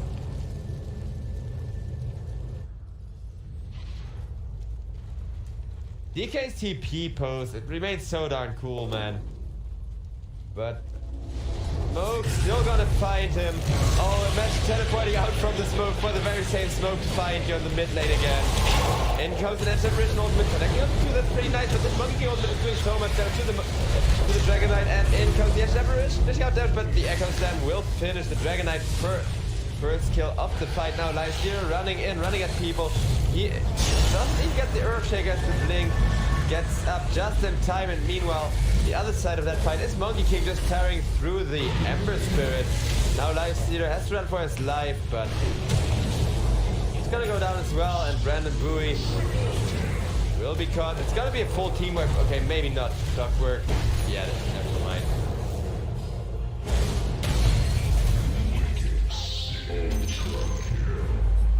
Radiant's middle tower is under attack.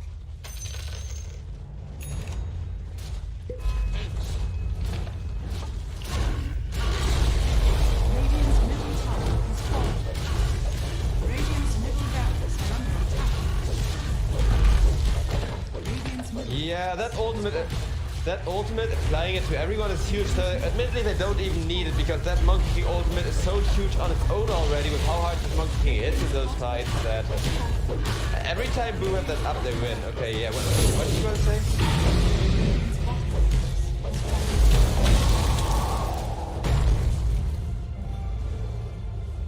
Okay, continue what you were saying. They disengage.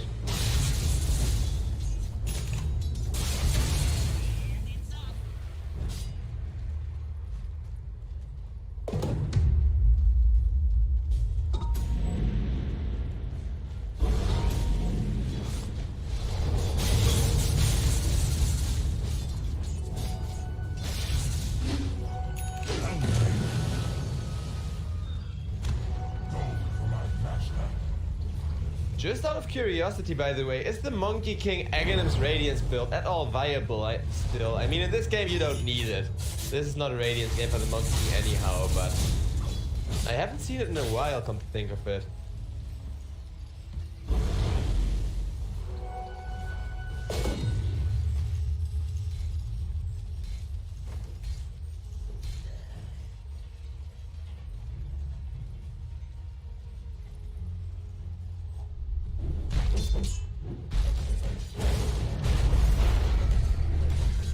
Yeah, since there is still teams that feel like Radiant's Monkey King is just a viable counterpick for Phantom Lancer and similar heroes, and I mean, I've seen it work out more often than not in the past, but it hasn't been picked a lot and played a lot in this tournament at all, so it may just be a thing that Southeast Asian teams don't favor as much as European and NA teams.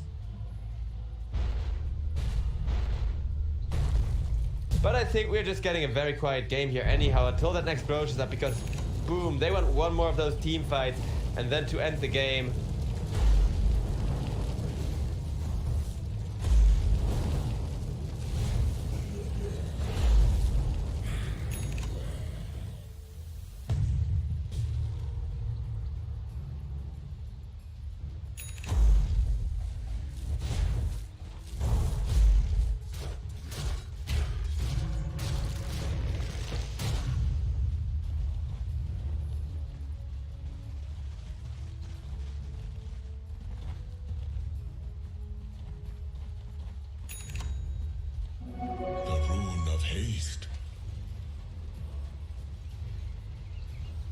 Insta kills in those 1v1s. Yeah, man, I completely agree. But Dota Hero, they are still in this, and they do have a good late game. So if they can somehow hold on to that top tier 2 tower for a whole while longer, at 20 minutes, we may see Dota Hero find some kind of a comeback, and they're right now going for a smoke to try and get that going with the Ember Spirit baiting at the mid lane here. But the scan is gonna scout out 4 people there. Radiant are scanning. And the counter scan, so both teams know exactly where their opponents are, and neither team really wants to be the first to run on in without any vision.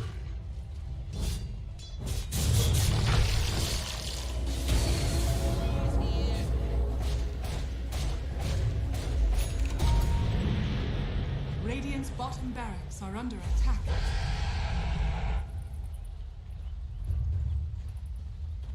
So this failed smoke, it almost cost Dota, Hero, those bottom ranks, and while those are not quite relevant, the fact that Lifesteal continues to farm slower and slower as the game goes on may very well become relevant, because he's gonna need a Skull Basher of his own. He's saving for that right now to even stand a chance at all against the Lone Druid if he does get a good initiation.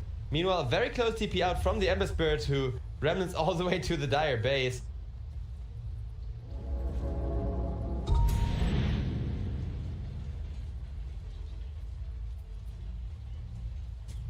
Well, he did create a lot of space in the process, but how much space do Dota Hero really need at this point? I mean, what they need is a good fight. They tried to go for that on the mid lane, which would have all gone well if it wasn't for that darn scout, and it goes to show you that these teams both have same game sense when it comes to seeing smoke gangs coming and know exactly where they're standing too.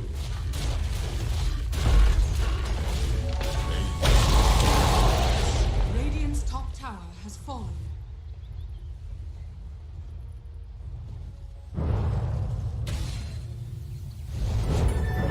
Damage empowers me.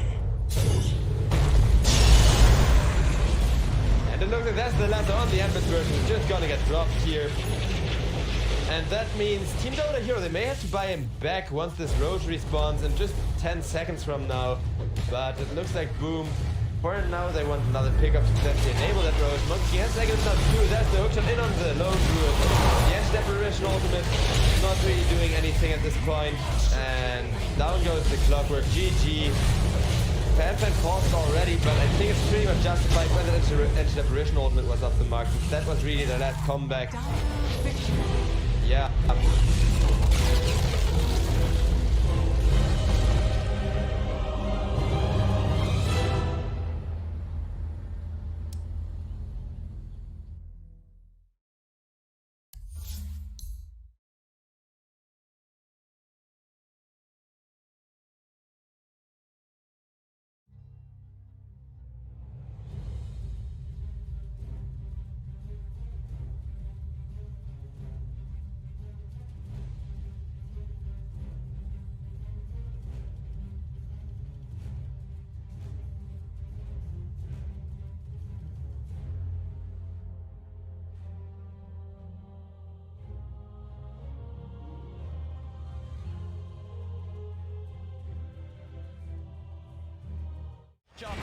FY, he's found himself No Tail out on his own. He's trapped him.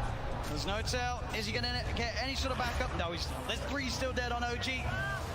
It'll be a slow and painful death here for No Tail as Zame comes in for the kill secure. And I love the way that Chalice popped his BKB super early in that fight. He just knows, I just need to get my ulti off, and he cast it at a very safe range. He didn't wait for the last second of his BKB.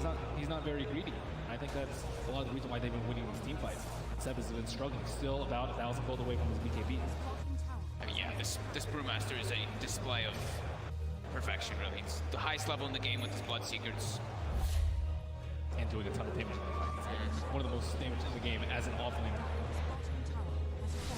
Now has full Shiva, so even more ways. He's pretty much itemized entirely just to be like, Ana, I'm ruining your game. I've got Radiance, I've got Shivas. You're going to struggle so much in these fights as Phantom Lancer. Eric's did his best to keep Ana alive, and but Ana wasn't able to do damage because he was ruptured. He wasn't that low on HP, but still can't run around. Seb. Oh, I'm coming in this here. Got to be careful who shows up top. Indeed, Jerax. He's going out on his own. He doesn't expect Zame to have this invis rune. And Zame will show himself. Jerax goes across, but Somnus is there. Somnus is not messing without rupturing. No mercy. They're feeling very confident now at this point, getting these very advantageous team fights as well as getting kills on the split push too. Thompson though, we'll find X-Nova. Seb, and as well, between the two of them, they'll take down the support edge. FY's going to come in though. He hasn't got anyone else with him at the moment. It is just FY, so just playing around with Seb. He has no help around at all, and he's still just making Seb's life miserable. He's toying with him. He's just making him not be able to come back. Look, they're already starting to rotate this Brewmaster and Bloodseeker too, and FY, he's ready to look for Seb. Seb's got to get out. Oh, Seb. As indeed, FY, the patience, keeping that control on Seb, buying time for Chalice to come in. Ana is going to look towards the Tusk. Chalice is now there, does have Primal Split available if he wants to look to take this fight. Somnus coming in as well. As Ana, Seb look to hide in the trees. Can they get out of it? Ana's got a TP available. He's into the trees. He's going to show himself in the lane, though. They're going to continue to head over. They are going to see Seb make it out in time. They don't have a stun. Anna, can he get out as well? He can. OG will avoid that rotation from PSG LGD. FY is just so obnoxious there, following Seb for over a minute, just stalking him, trying to have his team come over. So that's about, a minute without Aegis being used for LGD. They have 2 minutes left, I would say, to capitalize on this Aegis. Oh man, looks like he is level up the Pretty much back to a 50-50. PSG LGD 2-1 up at the moment in this best of 5 grand finals. 1 game needed to secure the championship title. And at this point, they are ahead here in game 4. No-Tail hasn't had time to gather a full army of Ancient Creeks. Right now, he just has the Ancient Black Dragon. You really want those other auras when you're at a big disadvantage in the team fights already. Yeah, it's tough though, because Jerax doesn't want to be following around his Chen, giving him the Aghanim. So. As Thompson, he does have a Lincoln Sphere picked up, and they should have the BKB finished on Seb too. So that'll give him a little bit easier time to get those Blink calls as he's been suffering to do so in the last few fights. And Somnus, I've Scotty picked up, about to be level 25 as well. Yeah, they just need a couple more minutes on the side of OG before they're ready to fight. Wait for the Aegis to expire. Seb, he's in, gets the call, the character's going to get FY, there with the snowball save. He's going to be fine, and now they turn to look towards the axe. The taunt's going to be out. Seb goes for the TP. They've got the stun to cancel, though. Seb held back for now. Thompson trying to offer his best from the side to provide some sort of safety, as he will get Seb back. They're able to get Seb back to safety, and Thompson, he's running away. X-Nova's there with the wraparound, gets the slow off, gives the vision for the snowball. TP from No-Tail's coming in towards the shrine, but Thompson, he's trapped. That's twice in the series that X-Nova just comes out of nowhere. Like, he's just on a warding expedition, then he just ends up wrapping behind these people constantly. Perfect time. Perfect timing, and has the Senton creep to boot. And look at these deep wards that he's placed during that time that he was running around doing so. He now has full vision of OG. He sees Ana farming these Ancients right now. Oh, Ana. FY just giving so much information for the team. He's got eyes on him. Get the punch on the wrong target, but the snowball pass will catch Ana. Ana, he's in trouble. The blood bright silence connect. He's got the matchup back up in a second, but can he really play his way out of this one? He cannot. Ana down for a minute and a half. Just having all this vision. And X-Nova throughout this whole tournament has had the best vision in every situation, even when you wouldn't expect it. They're just like, oh, they're fighting on the left side. They're not going to have vision over here. But no, X-Nova always seems to have those prepared in every situation. And he has some incredible foresight to be able to have these wards that just lead to really clutch pickoffs. And Axe has not spent his money on BKB. He has the money, but he might be looking to save for buyback. We'll see if any of the buybacks do get forced out. Thompson's still dead for 15. Ideally, he doesn't buy back here. They may have to buy back on Ana. He's gone for 50 seconds. The split coming out from Chalice. He's ready to push in, look for the stun on No-Tail to hold back the Chen as the mid-racks are exposed. PSG LGD, 40 minutes in, able to open into the base and clean out this mid lane of racks. Still Ana holding on to that buyback. And they're going to keep going here. They really want to force this PL to come back here. Stun onto Thompson. He will blink dodge it. But another tier 3 tower falling incredibly fast. They really don't want to use it. Seb jumps in, gets the call onto FY. There's the buyback. The Cataclysm isn't enough to do anything. It isn't. PSG LGD still fighting strong. Thompson getting focused by Somnus. Seb taken down by Arme. The triple buybacks now out as Ana in trouble. He's pulled back for this one. The deafening blast onto the 3 of them. Knocks them back, but Ana gets focused. Seb! He's in with the call. He has the control onto the morphing Somnus. Now being chased by Thompson. Blinks in with the cold snap. The PL army's on top of it. They get Somnus too. As OG, they have to expend 3 buybacks, but they hold on to the top rack. Somnus now down for 2 minutes. No buyback available on this Bloodseeker. Yeah, he's 400 gold short of it. It's up in about 8 seconds. OG, they have to make so much happen here. They have to push out all their lanes. 2 of the side lanes are already gone, but I think trying to get some kills here, like on FY here, would be very ideal. I mean, look how close the Brew is at 25. So close. With that primal split cooldown. Oh, Thompson, he sees it FY. He's used the snowball, he turns with the combo FY with the self-fuels, but OG, they've surrounded him. Seb jumps in with the call, the blade mail, FY's gone. Instant buyback from FY. Still that scary, scary time for LGD. 75 seconds without Somnus. OG have the full 5-man pushing in all 3 lanes at the same time as they approach LGD's base.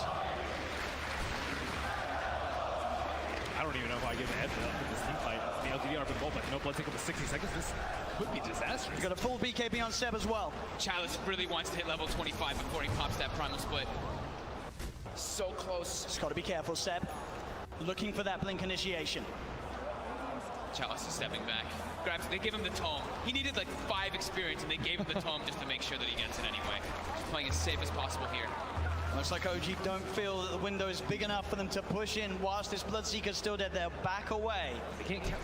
They fought back 3 heroes. They weren't able to get any T3s, and there's no Roshan up yet. Big Daddy No Tail's praying for a Roche right now so they can get that refresher, but it's not going to be up. And maybe we'll dodge a bullet. At least they got a good amount of economy off that, right? It was up to a 15k gold advantage, and they chunked it down to 7, same thing with experience. So they did get quite a lot out of that one, but they ideally wanted to get at least one of those sets of racks to get some momentum pushing in with those 3 buybacks used. Absolutely, it is this really scary moment of the game now for OG. We're about 5-6 minutes still without those buybacks available. If PSG LGD can find that one team fight, it could be the team fight to win TI in this window of time that they now have presented to themselves. Ana's gone full in for that butterfly too. As they pick up also an Aeon discount Jarek, so protected in O. DD did spawn, however, was killed. It's also pretty scary for Maybe right now. He only has a 5-second BKB, and he does a lot of damage and will get wrecked by the X-Blade Mail Call if he finds it, especially with his BKB now. There's not that many ways to stop him. It's just all about FY and Chalice, right? Just either saving or just getting into the midst of the fights and not allowing OG to get the picks. And the spot. It's going to be just...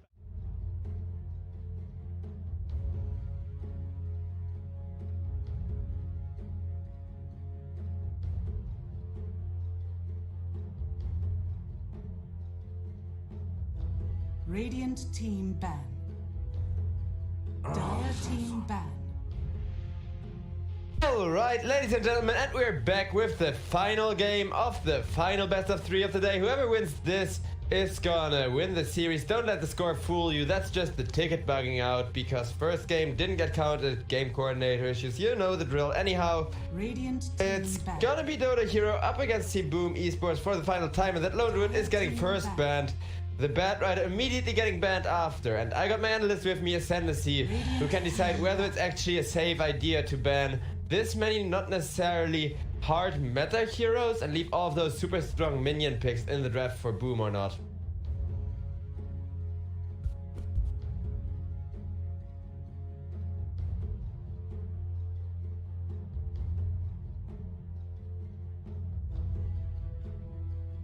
Ten seconds remaining. 5 seconds remaining. Well, I do hope it is more about Dota Hero's personal comfort zone here than Boom's, because Boom, they love Lycan, they love Beastmaster. Those are basically 2 of their favorite heroes, which they've had a lot of success with too, and both of them are left in the draft here, so if they can get a Lone Druid, then maybe just get a creep army going and win that way instead. Seems like it is a solid option here, but we're gonna see how they're gonna draft in just a little bit when the rest of the bans come out. 5 seconds remaining.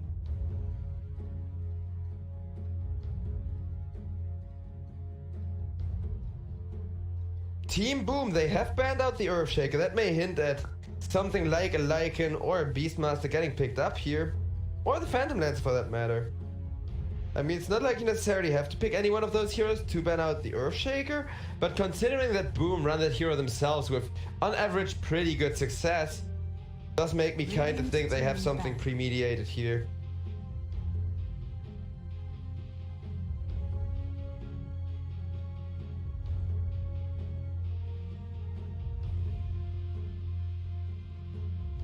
Oh, that's a fair point, actually.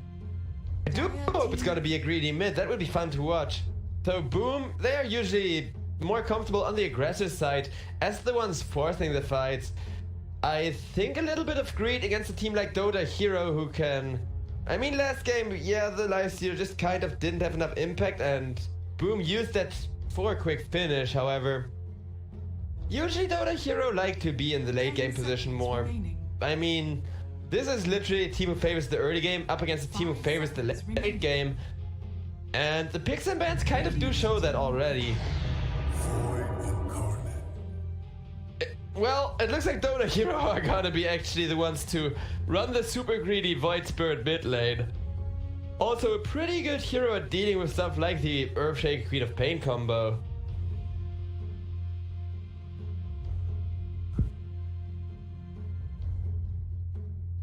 Seconds remaining. 5 seconds remaining.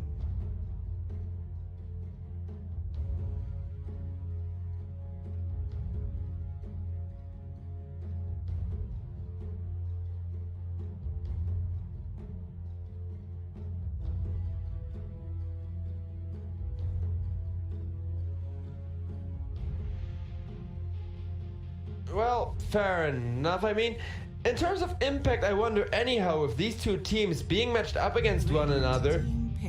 A lot of times we see the team who initiated, I mean last game, Dota Hero, they had the altogether heroes with more impact and the better initiation, but they just ran out of resources. So sometimes it's all about how long your gas tank of ability cooldowns and mana pools lasts as well. And a Phoenix Dragon Knight, it's a very common combo. Is that because of any particular synergies between those two heroes, or just that Dragon Knight is a good protector for the egg and one of the strongest heroes in the game right 10 now? seconds remaining. 5 seconds remaining.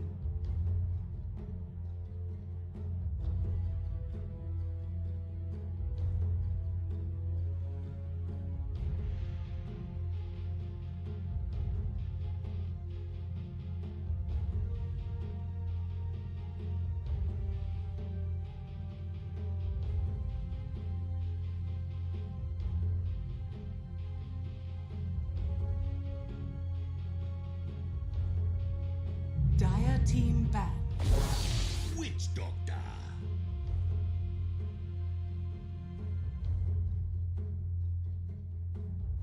Well, yeah, and there's gonna be a Witch Doctor picked into those two. I don't really think that's actually that great of a counter pick here.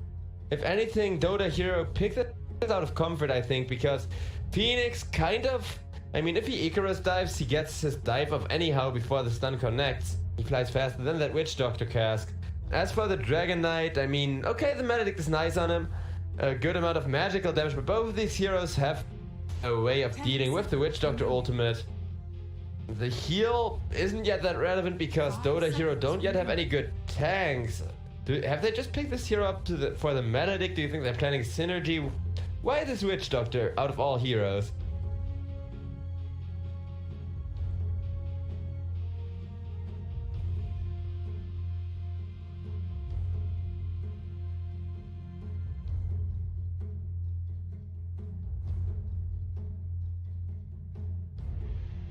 Radiant team pick.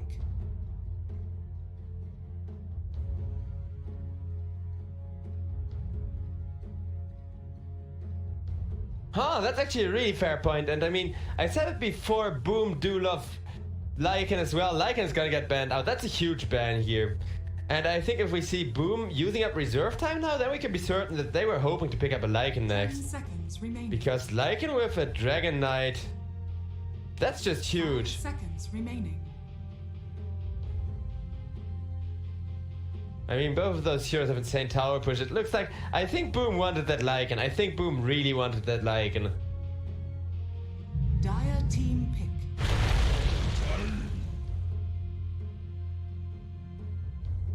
Dota, please. Okay, there we go. It's gonna be a tiny picked up for Boom Esports here.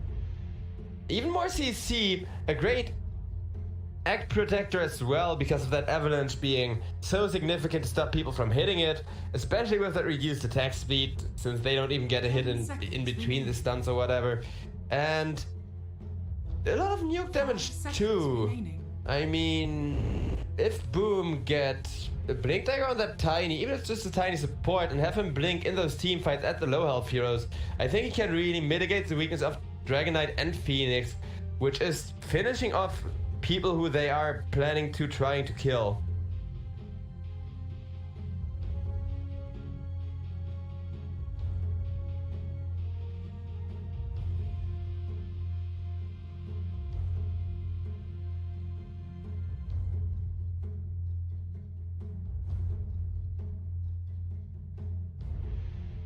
do you think it could be a mid lane Tiny here against the Void Spirit? I mean, it should be a favorable matchup. Not only can you harass him with the tree, you can also deal a lot of damage, but in the past we've kind of seen mid lane Tinies really just fall off whenever they like lose 1 or 2 team fights.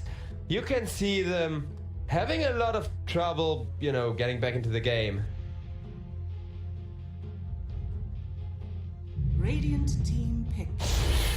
Venomancer.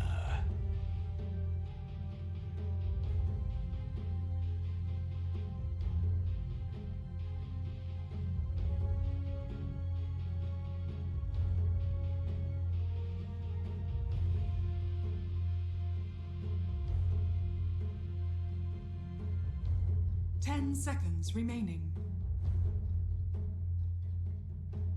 5 seconds remaining. Well, let's get on to the next question then.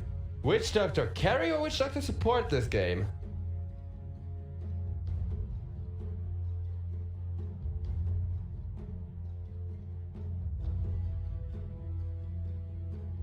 I mean, otherwise it could be a Venomancer core, but I don't think like it's gonna be Witch Doctor and Venomancer both as supports here.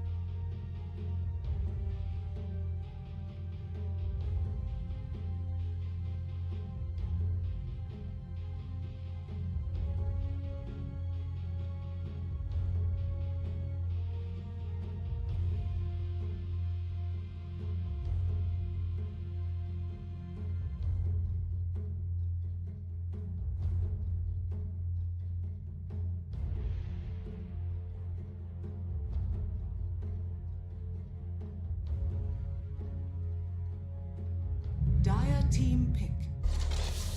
Yeah, that is a very fair point, but guess what? Sustain is no longer any trouble for the side of Boom. Instead, Dota Hero may have to worry about their armor, because that's gonna be a Dazzle pickup, and I think the Shallow Grave also such a good tool here. You can use that for so many big turnarounds. With Dragonite, with a Tiny, either one of those heroes, if he gets a last second Shallow Grave, and Tiny, an example, lives for another Avalanche Toss combo, that can all of a sudden be another 400 damage the enemy didn't expect. Same with the Dragonite, although he really doesn't deal that much damage without items. Keeping him alive can just lead to him regioning up to the point where you can't even dive him anymore.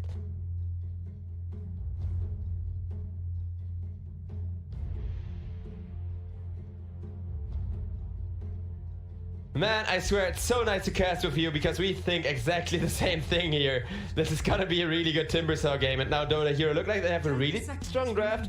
Their one issue is that all of their heroes, other than the Void Spirit, are really susceptible to falling off. I mean, yeah, Timbersaw, he is most likely gonna stay near unkillable this entire game, but after a certain point, his ultimate just doesn't do that much anymore, especially when there's a couple of BKBs picked up Dire team by the Dragonite plus the position 1 and stuff like that.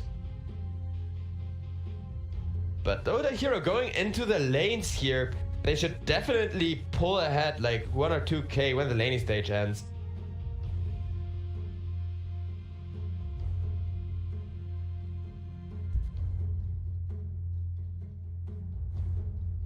seconds remaining. 5 seconds remaining.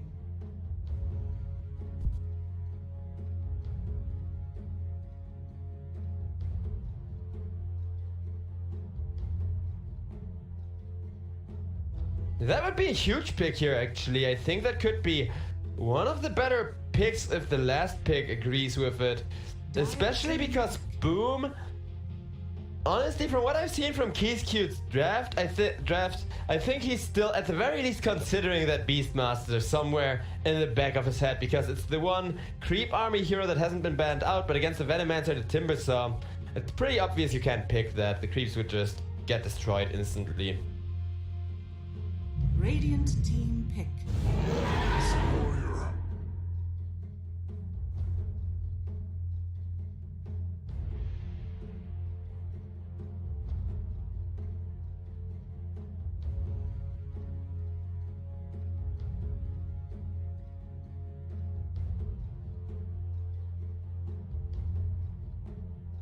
10 seconds remaining.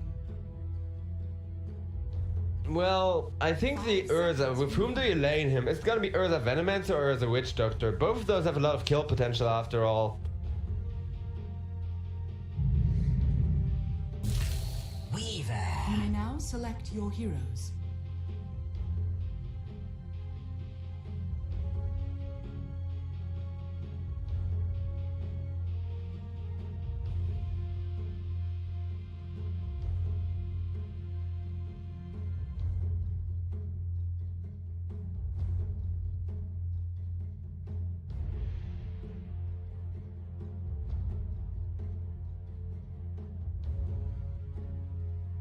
What I was gonna ask about the Weaver, is time-lapse a purge, and if so, strong or weak the spell, because that's gonna be highly important this game.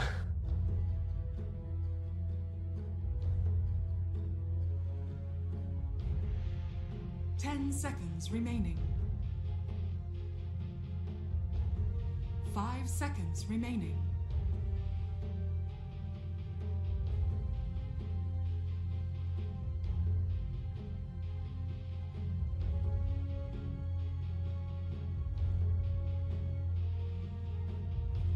That's fair. The thing is, Maledict plus Venomancer ultimate, if you do not purge both of those off, I don't think the time lapse is gonna matter for the Weaver, because with those two spells you pretty much solo kill most glass cannons.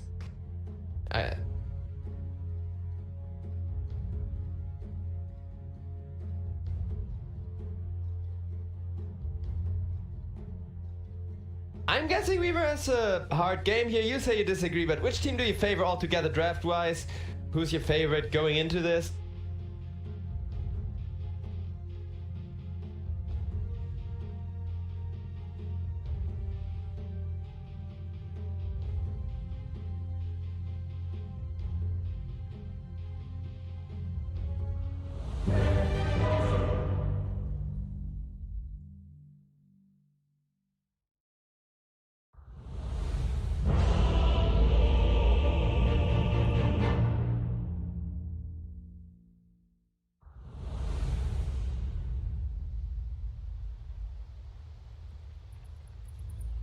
We are going to find out which team is going to pull ahead. I mean, in the laning stage and throughout the early game, Dota hero should definitely be favored.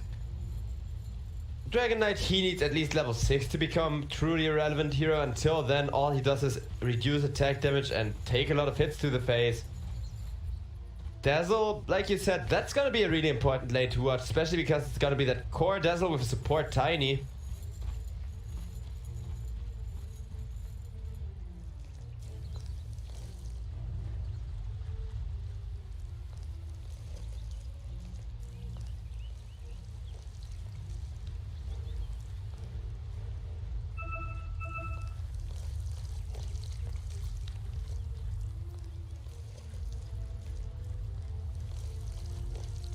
Seconds to battle. Yeah, this is that 66% win rate or whatever it is in this matchup. And I mean, so far it seems like a really good prediction, since most of these games have been so close that they are decided by who wins the mid lane. And well, yeah, I don't think Dragon Knight has, I don't think Void Spirit has any way of really, you know, pulling back against the Dragon Knight. The battle begins. Yeah, he can recovery farm, get enough nuke damage to kill off Dreamosaur's Weaver, maybe even the FBZ Dazzle if the Shadow Grave doesn't quite come out perfectly timed, but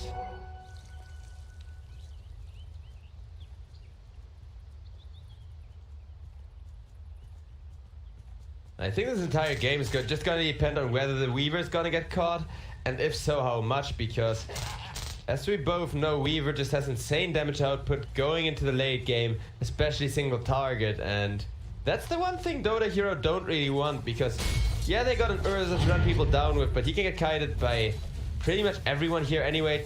Hide kill later on, just toss him around as well to help deal with him. And then it's just the question, can Weaver, after the ultimate, dive deep enough to finish the Urza?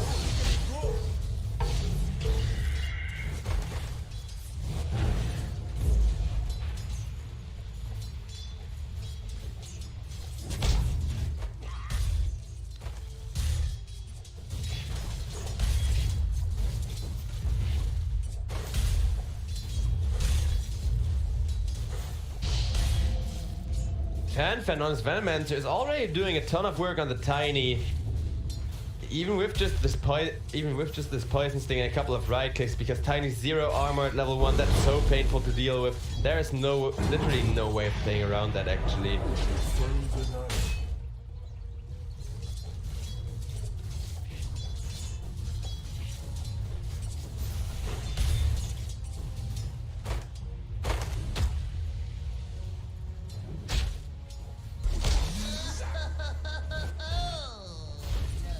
Yeah, so far Urza is sitting at the very top of CS though, so not quite where Boom want him, but Dazzle needs a couple of levels to really go hard on him anyhow, so that lane, the more people level up, the more interesting it's gonna get. Venomancer meanwhile gets ran down, and well, I said you don't really have any way to play around Venomancer bullying you, but if you isolate the Venomancer from the Timbersaw who was frontlining for him, all of a sudden it becomes really easy.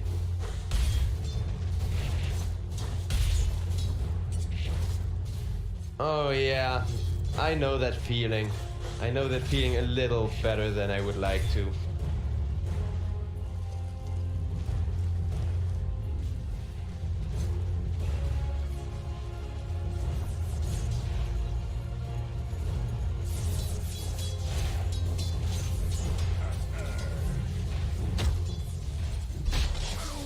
Well, the creep wave was pulled anyhow, so I don't think Venomancer could have benefited off of this, and he's gonna miss like 4 lasts of XP. I mean, all things considered, this is the best case scenario in the worst case scenario, I guess, because usually you end up missing like 2 creep waves of experience and your carry ends up dying.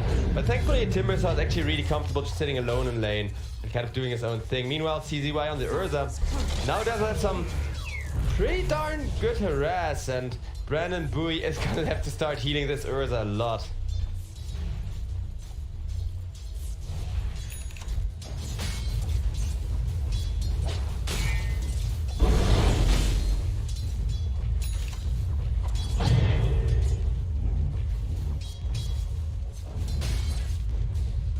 Currently winning 2 out of 3 lanes with that Weaver. Well, actually 3 out of 3. I mean, Urza isn't farming anymore. The second Dazzle at level 2 Poison Touch, his lasses just started counting up a lot slower.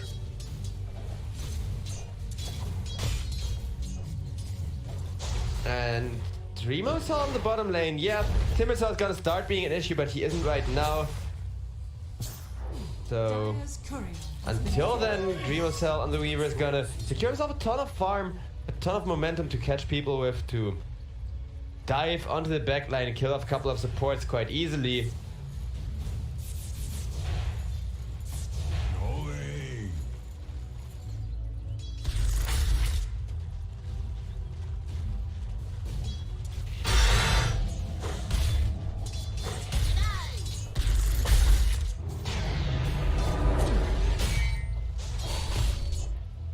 I feel like he needs to itemize for the super late game here as well, because other than that, Dota hero do not really have, like, okay, the Void Spirit. They have 2 heroes who go super well into the ultra late game.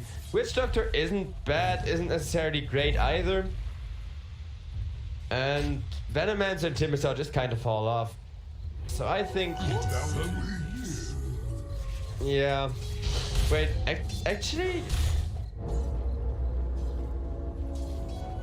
Okay, yeah, never mind.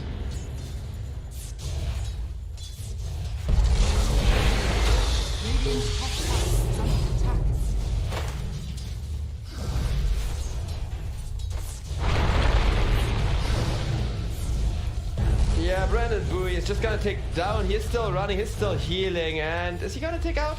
Ooh, the Fire Spirit of the Mark, so he's just gonna survive on that Witch Doctor.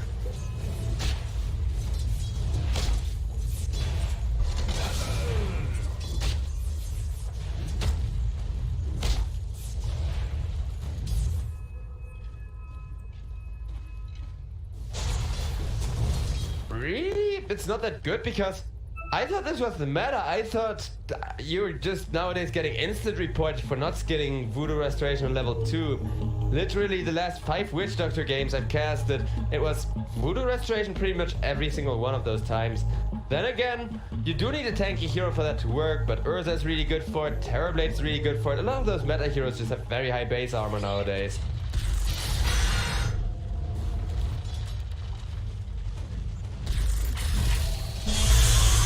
I mean, personally, I also prefer the... Oh, looks like Weaver there almost got nuked by the Timber, so he's gonna be fine though.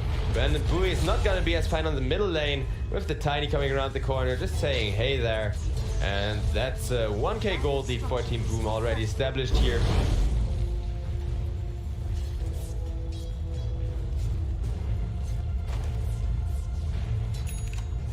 Yeah, if anything, Max Maledict's definitely over the Paralyzing Cask.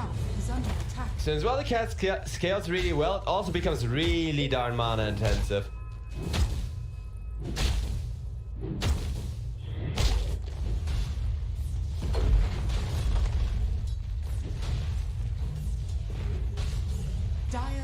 Is this really just gonna be a free tower? There's absolutely no way to defend, no way to even get a counter pickup for this.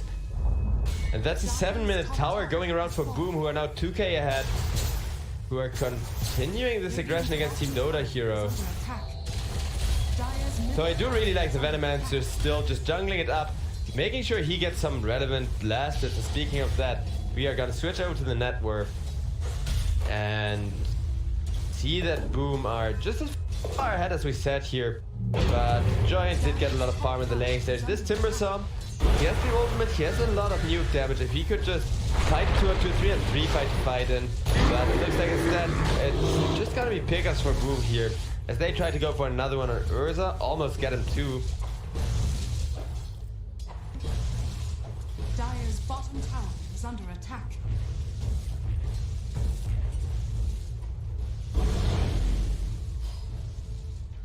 Dire are scanning.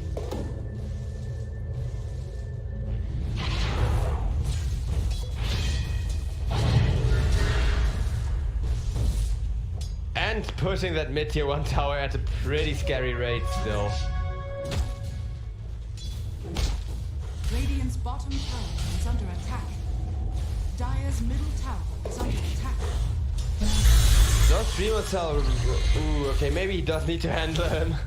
I was gonna say, can't he just ignore the Timbersaw? And I mean, for a while he can, but Giant's damage is only gonna scale upwards from here.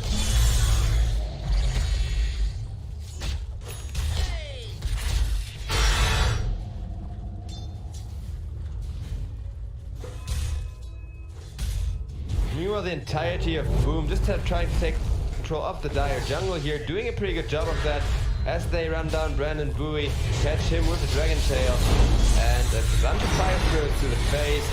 Fittingly dives to the Dragon's Breath, but the Dragon himself could be going down, and Mikoto is just gonna drop with that Malediction. The damage is really quickly coming out. And Agnes on that Void Spirit, he has a good deal of nuke damage to work with too, to like get that Maledict set up to tick for a lot of damage.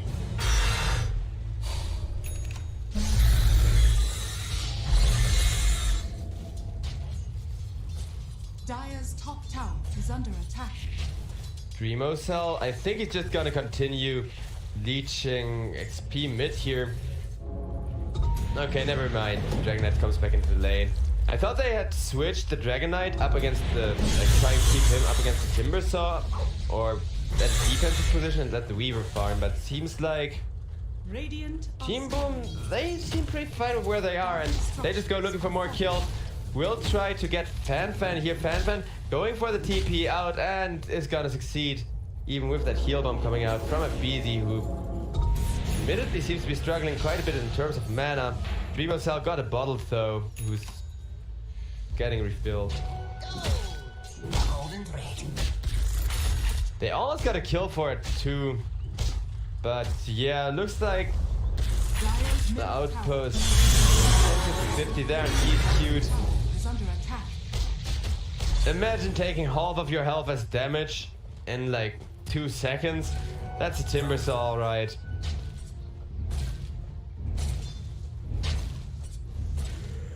Radiant's bottom tower is under attack. Radiant's bottom tower has fallen. Well, that bot here one is melting. It looks like on the mid lane. Timbersaw looks to go in as his team comes from the other side. Agnes does not want to commit, and as such, Giant just decides to say, okay, my Void Spirit is free farming. I'm getting a lot of experience still. This is fine.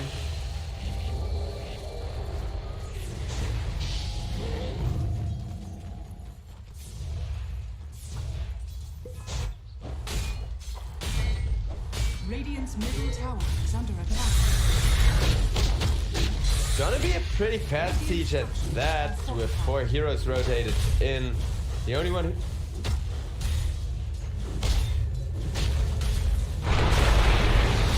And there goes the fight with an instability on the Urza, forcing him to proc an ultimate Weaver. He just was Brandon Bowie on that darn Witch Doctor, healing everyone up and being such a nuisance. Down he goes. Meanwhile, Hyde got a very nice Shadow Grave save there on him and is gonna manage to get out of there. Mikoto wants to chase and is gonna chase down Giant here with the Phoenix Blade. Not quite actually, as that was a beautiful Timber Chain getting him away. Meanwhile, in the backline, there's Fan sitting here just like, oh, I'm sorry guys, I think I'm a little bit late to the party. And I mean, this Venomancer, he's still farming a good deal, especially considering that he's a support. And already starting to catch up to the Timbersaw a little bit.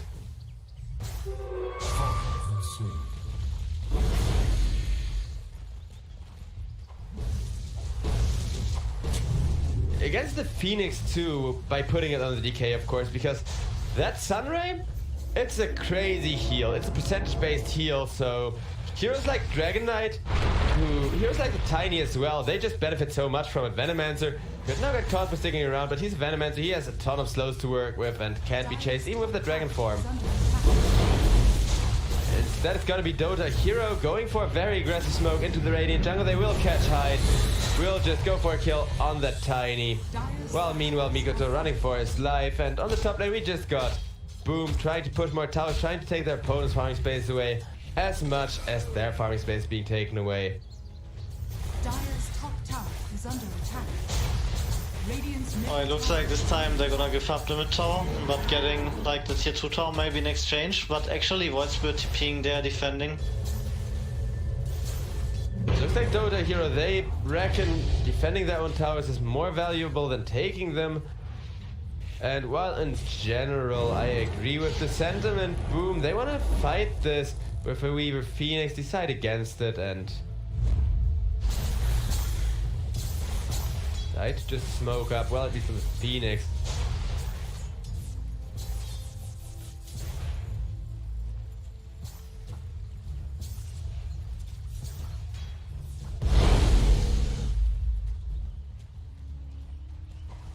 Okay, actually activated the Dragon form. He might start to hit tier 1 tower on bot lane.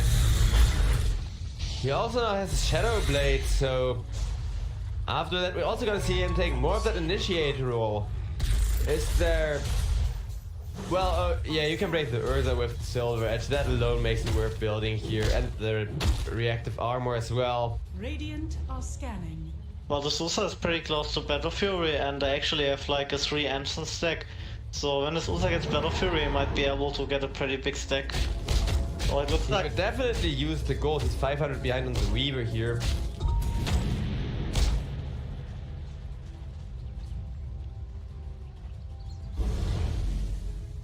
And it looks like Weaver got his Desolator as well, so both of these teams are gonna be ready to fight here very, very soon, and that's where things are really gonna escalate. I mean, Battle Fury Urza can't quite fight yet, he wants that entrance stack first, but... I don't know, I mean... With that Desolated Weaver, I think the timing to fight for Team Boom is right now here, because now that Urza has the Battle Fury, we can already see that gold net worth slowly but surely melt away for Team Boom, their fancy lead. Urza now literally on par with Dragon Knight.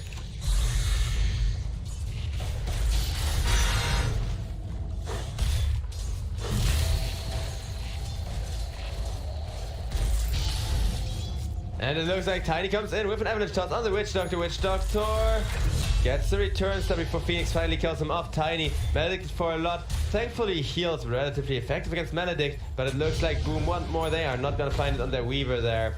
And it's that turn back for the top tier 2 tower, which now with the Desolator should be a lot easier to contest, especially with that Gemini attack coming out from Dreamocell, who's still not able to get this tower, even with the Desert creeps helping out. They instead decide to use those creeps to burn the mana of the Timber Saw there. I really do like FBZ going for the pipe though, because that magical damage on the side of Dota Hero is way too huge. And Dazzle's fed enough to get it at pretty good timing too. Now that the initiation Vulture jumping in, going for a really big amount of AoE damage, and Timber Saw gets killed off by a toss, by having the Void Spirit actually tossed on top of him. So 1 kill for nothing. Everyone just getting themselves out of here. Boom, they already seem to be having some time pushing the aggression. However, they may just turn around for a second fight.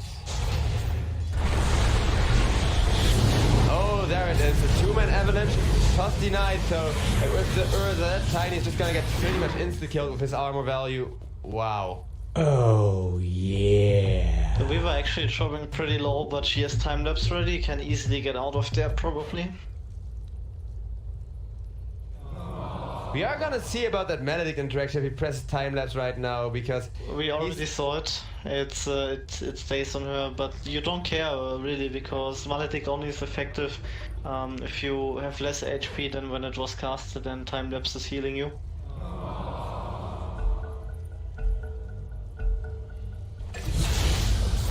Well, Witch Doctor is gonna go down for casting that Maledict in the first place. And the Venomancer stuff actually does get perched up, like the Gale and the Poison Sting.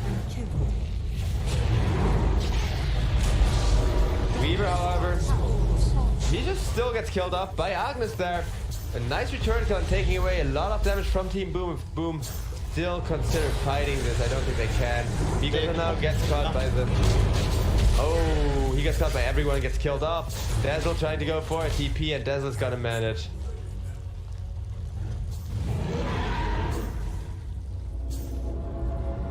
This is gonna create a lot of space for the Battle Fury Ursa farm.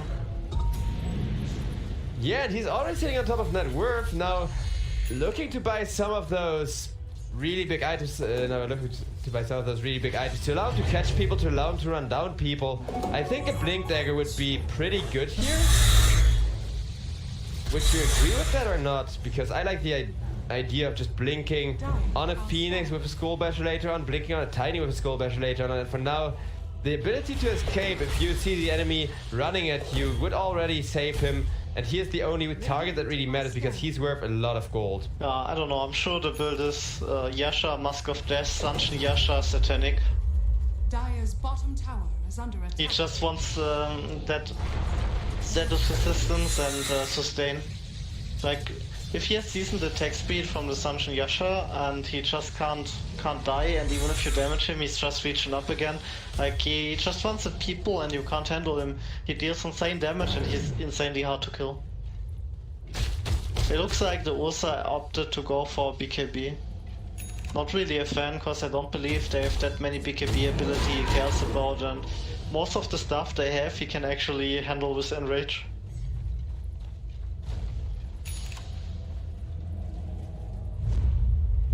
Well, yeah, I mean, I feel like if you want a BKB, you build the Aghanims this game. Because the two of them function quite similarly on an Urza. And like you said, there is not that much that's worth getting a BKB for. And a really big issue for that Urza too is going to be just the insane amount of like damage over time and armor reduction that comes out from the Dazzle. The ability to purge that seems way better than just buying a BKB. I don't know, if he gets Zealous Resistance he can get rid of most of the problems, and he also gets some damage and attack speed. I don't know. Let's see whether this... Oh, this road is definitely gonna be contested. This instant smoke up. Timbersaw already being pretty darn close. The Roach is, however, really fast. Roach killed 2. And in goes the Chakram. But Timbersaw didn't quite steal the Roach kill with it. Now a toss in. Urza gets tossed at the Weaver. Oh boy. That was not quite what the Tiny was planning to do there. I think he was just like incoming and Dragon Knight didn't hear it and walked away because they needed to stun that to kill the Urza. Now Urza's still not going down. Phoenix goes for a very far forward egg, but with Brandon Bowie getting nuked that hard by the Gemini attack, this egg is just not gonna get punished at all, instead allowing Hyde a chance to go on the Venomancer next.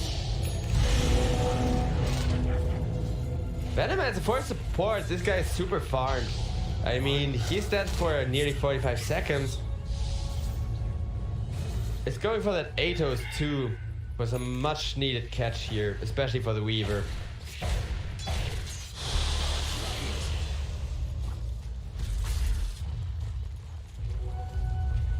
Dire's middle tower is under attack.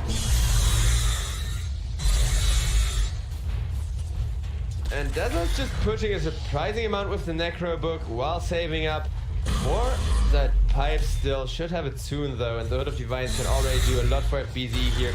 Especially since he can heal himself and counteract even more magical damage that way.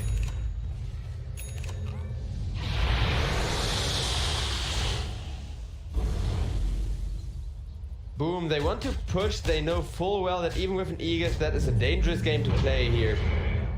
And as Whitesbird tries to push out the bot tier 2 in exchange, we just get to see him ran out of the lane by a Weaver.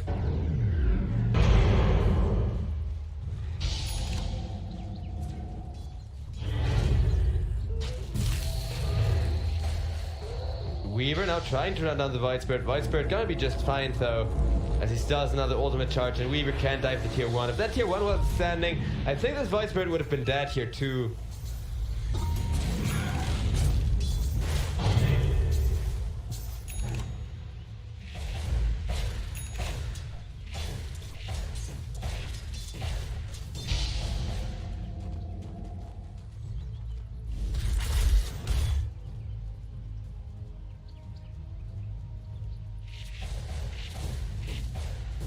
And after that BKB, it seems like you were right about the rest of his build. That's gonna be Saint Yasha. And after Saint Yasha, you usually do want to go for that Satanic, which is already one of the best items on an Urza anyhow. But getting that extra amplification for the lifesteal just makes it so much better. Yeah, but I don't know, I don't really feel it right now. Like, if you already, I don't know, if you wanna go Sunshine Yasha build, you usually don't go BKB at all. It's just too much defensive items that don't really complement each other. Anyway, they're going for the tier 1 tower on bot lane. And pretty quickly at that as well, with a Weaver and a Dazzle. Necro Creep's helping out a little bit. Bottom tower has fallen. Radiant's middle tower is under But it's not entirely free once again, because Timbersaw immediately pushes in the mid lane under the tower. He may not be a good tower hit himself, but just by pushing out the other lanes where Team Boom, who really rely on team fights, who really rely on brawling rather than split pushing, are, you know, it gives a lot of farm, it gets the Urza even more space to work with here. So Weaver is also pretty darn fat. And Witch Doctor now almost has bounties from an entire team on him. The only one to put no bounty on the Witch Doctor there is the Dragon Knight.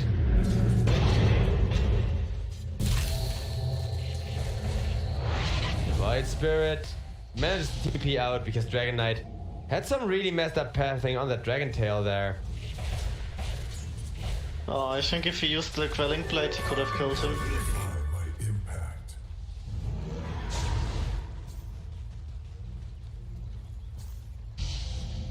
400 cast range. Yeah, I think that actually does add up.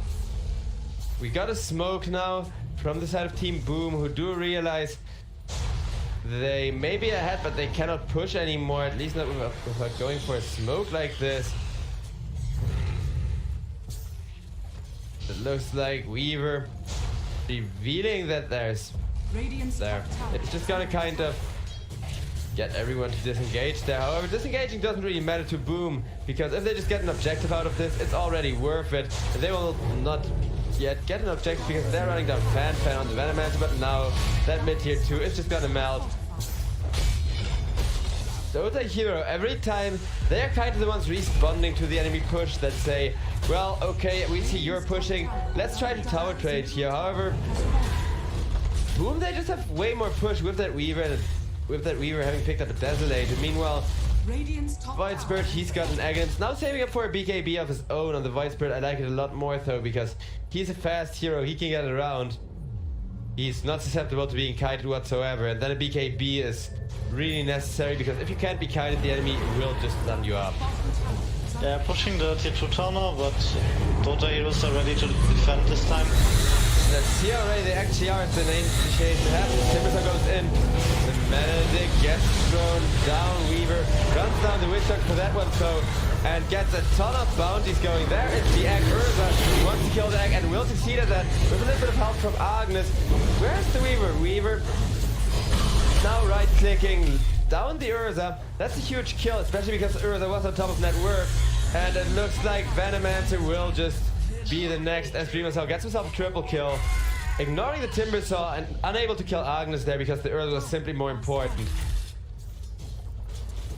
But this is why I don't like the Timbersaw that much as a late game option with an ultra late game Urza, since Timbersaw already can get largely ignored. Yeah, we was really low health there, and Timbersaw did do a lot of damage, had a lot of impact in that fight, but he's not good at finishing low health kills. He does not have any nuke that he can just throw on people to say, oh yeah, I'm gonna secure this kill or that kill after a Timber chain chase.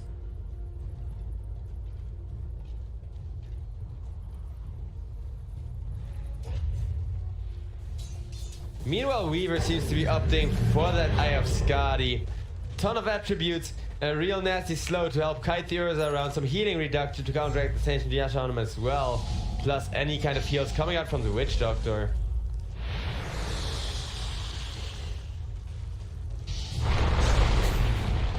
Tiny jumps forward with an Avalanche into a toss, doesn't quite get to the combo off there. In comes a really big Maledict, but Tiny B gets left by the Shadow Wave at least until Weaver goes down to the Urza. Now the Tiny goes down to Urza, and FBZ will be the next one gone on by the Urza. Dragonite cross the Dragon Form, and look at that clean damage. He is just hitting 3 people for the majority of their health pool, but that's the Urza ultimate. FBZ went down, and that means Dragonite is gonna follow.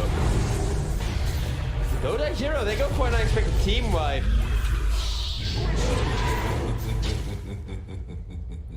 Yeah, initiating on the Timbersaw, never a good idea, usually. And Dragonite disconnected there. I would not doubt if there was some lag on the Dragonite side, because he did kind of go for that ultimate too late. He just kind of ran further than his ranged attack in the ultimate in melee mode and then suddenly switched into the Dragon. Yeah, there was a miscommunication or misplay from Tiny when they initiated. When he jumped into Avalanche, the Weaver was actually using the Tsukuchi to run a lot back, and he expected the Tiny to toss the Timbersaw on the Weaver, so the Timber would have been out of there, but the Tiny actually didn't do that. Yeah, I think so as well. I mean, that, I don't know, there was a lot of misplays from both sides actually. I mean, Boom, they also didn't get that Shadow Grave off in time with that Dazzle and the Dragon Form towards the end of the fight. And Dota Hero, for them it was a very unclean initiation. Had Boom not made a couple of mistakes, they would have just let themselves get initiated on and outplayed. However, now there's a Roshan in 10 seconds and they have a Plague Ward into it, so they're gonna see exactly when it spawns. So not sure, maybe they could even opt for a super fast Roshan while the case still dead, but nah, no way.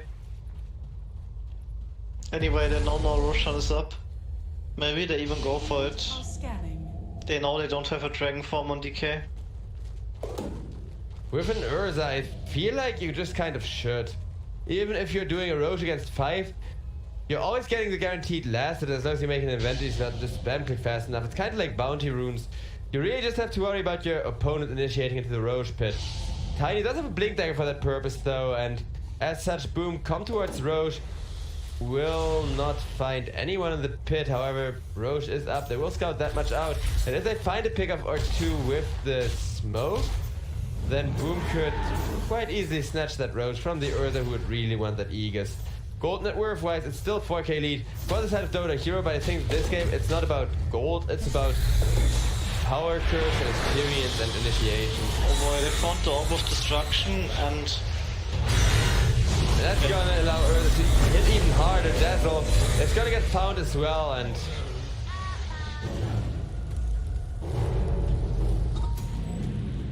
I actually take it on Void Spirit as the better choice, since Ursa actually has the Paladin Sword, which is also really good on him, especially when he opts for the Sunshine Yasha Satanic Lighter.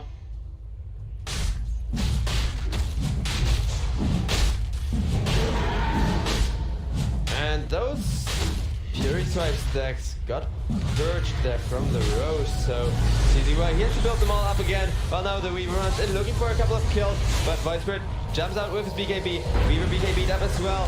Finds down reduction on 3 people. The Phoenix Egg just gonna go off in the back, but it did do a great job zoning everyone away from that high ground, away from that wraparound.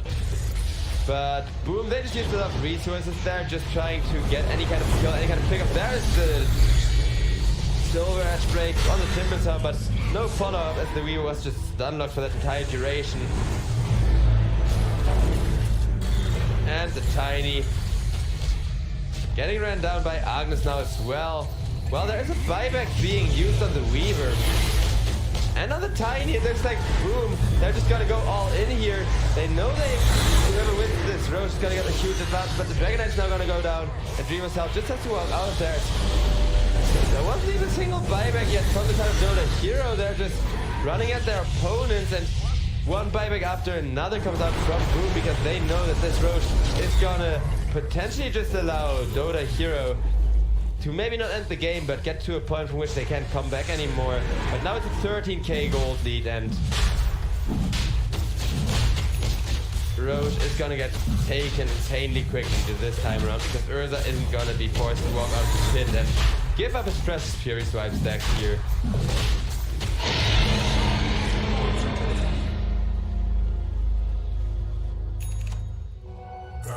Well, that kinda escalated quickly because we're already at that point where I ask you, what's the comeback condition for Boom here? How do they have to pull it off to really catapult themselves back into a relevant game state?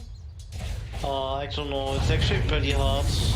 Like, I don't think they have good heroes against Ursa, and now that Ursa has a Bishop Blade, they also have a condition for killing the Weaver easily, so unless this Weaver actually changes her idea and goes for like super greedy high damage and maybe later some Divine and just kills off everyone, I don't see them win any fights anymore. Well, I think a Divine may be a little bit extreme. A Daedalus after that Skadi of his I could definitely see, or an MKB or any other damage items. But even then, I don't think he can finish the Skadi. If he finishes Skadi, they lost the game. I guess, I mean... Also, I don't really see any point why he goes actually for the Skadi. They have 3 melee cores, and usually you only wanna build Skadi if you're playing against range cores that care a lot about the Skadi slow.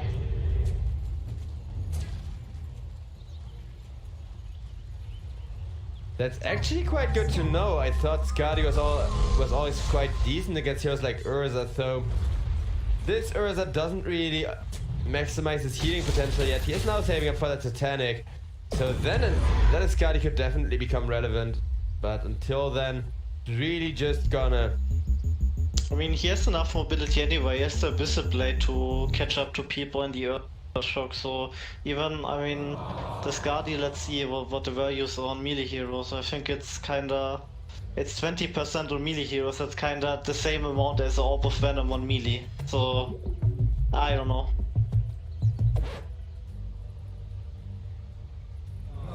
Yeah, that's actually not quite enough to deal with this Urza running after you here.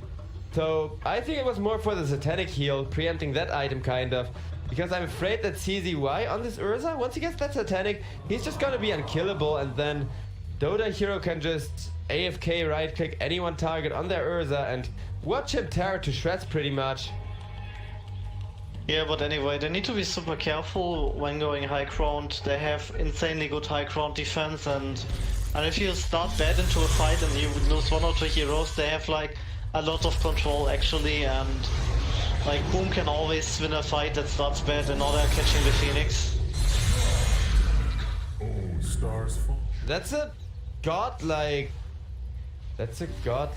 Void Spirit there actually. This is too huge, I mean. Dark light. He doesn't really have that big of an item kit yet. Is that full Shiva's coming in? That is the full Shiva's coming in. Oh And crap. he's catching the Dragon Knight. That's maybe another kill. He has the Maledict on him, even though he BKB'd it, it's still gonna deal a lot of damage to him. And there's the Shiva, there's the Witch Doctor ultimate. Mikoto's just fine walking out with that Silver Edge, not taking any more damage there, but they lost Dazzle in exchange of that, and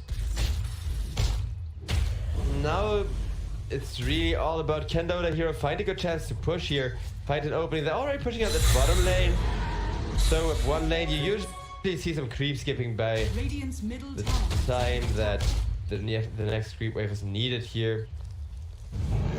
Meanwhile, it looks like, however, Dazzle is just trying to snowball out that mid tower instead. Next row creeps, but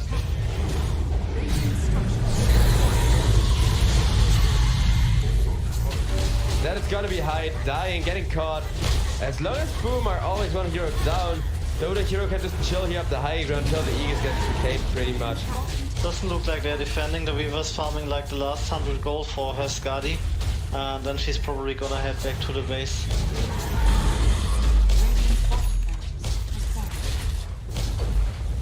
Radiant's bottom barracks has fallen. Radiant's middle tower. Dazzle also went for a harbor. They really wanna try to control this Ursa mid-fight.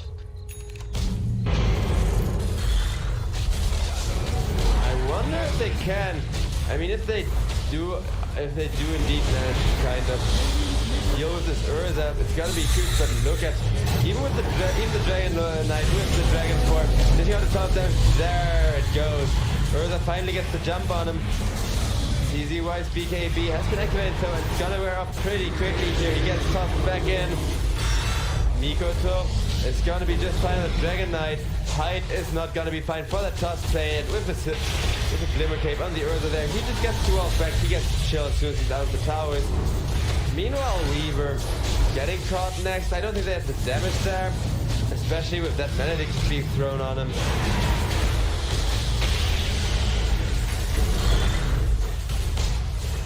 And that's the first lane of Drax finally pushed.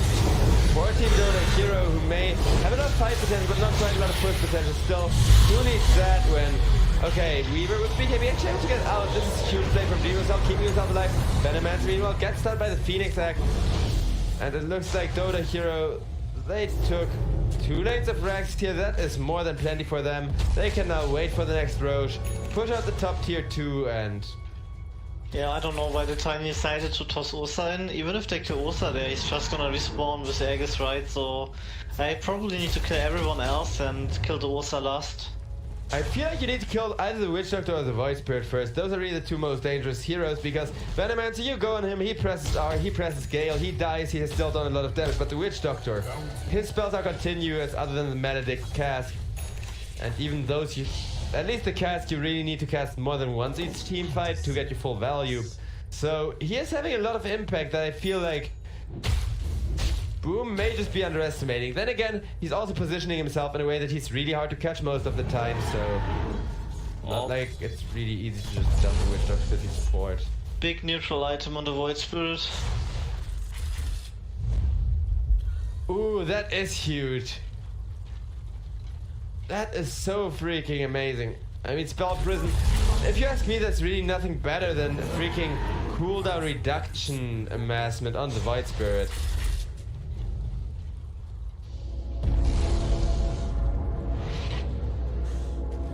All of his charges are going to refill so quickly. Radiant's courier has been killed. Ooh. And Venomancer snipes a courier. with a Talisman of Evasion on it, and we both know for what that was, because the Dragon Knight got a casual Sage in his inventory. Yeah, the Talbot would have been pretty important in kiting the Ursa. It may have just been the final nail in the coffin together with a spell prison here. Of course, it depends. Dota Hero, they may not even. Ooh, both teams get a Chateau by the way. So it's pretty nice on the Weaver, I guess. But the problem on the Weaver is she has like 2 defensive items already, so she deals like no damage at all. I mean, that's gonna be a 3.6k Weaver with a Desolator and Ultimate Orb. So at least a lot of push if he gets hit powers like ever. Meanwhile, Dragon Knight is just gonna get Medic killed off. Not quite, but Medic should just do the trick here. There it goes. Dazzle goes down as well for trying to help the Dragon Knight. Hyde has to get back, but everyone just focuses the Egg instead, and that's gonna be GG getting called there by Team Boom. We're third. Congratulations to Team Boom. They at least get some prize money because they have delivered one hell of a show today. And with that, tomorrow it's gonna be Dota Hero up against Team Fnatic in the grand finals of the Huya World Esports Legendary League.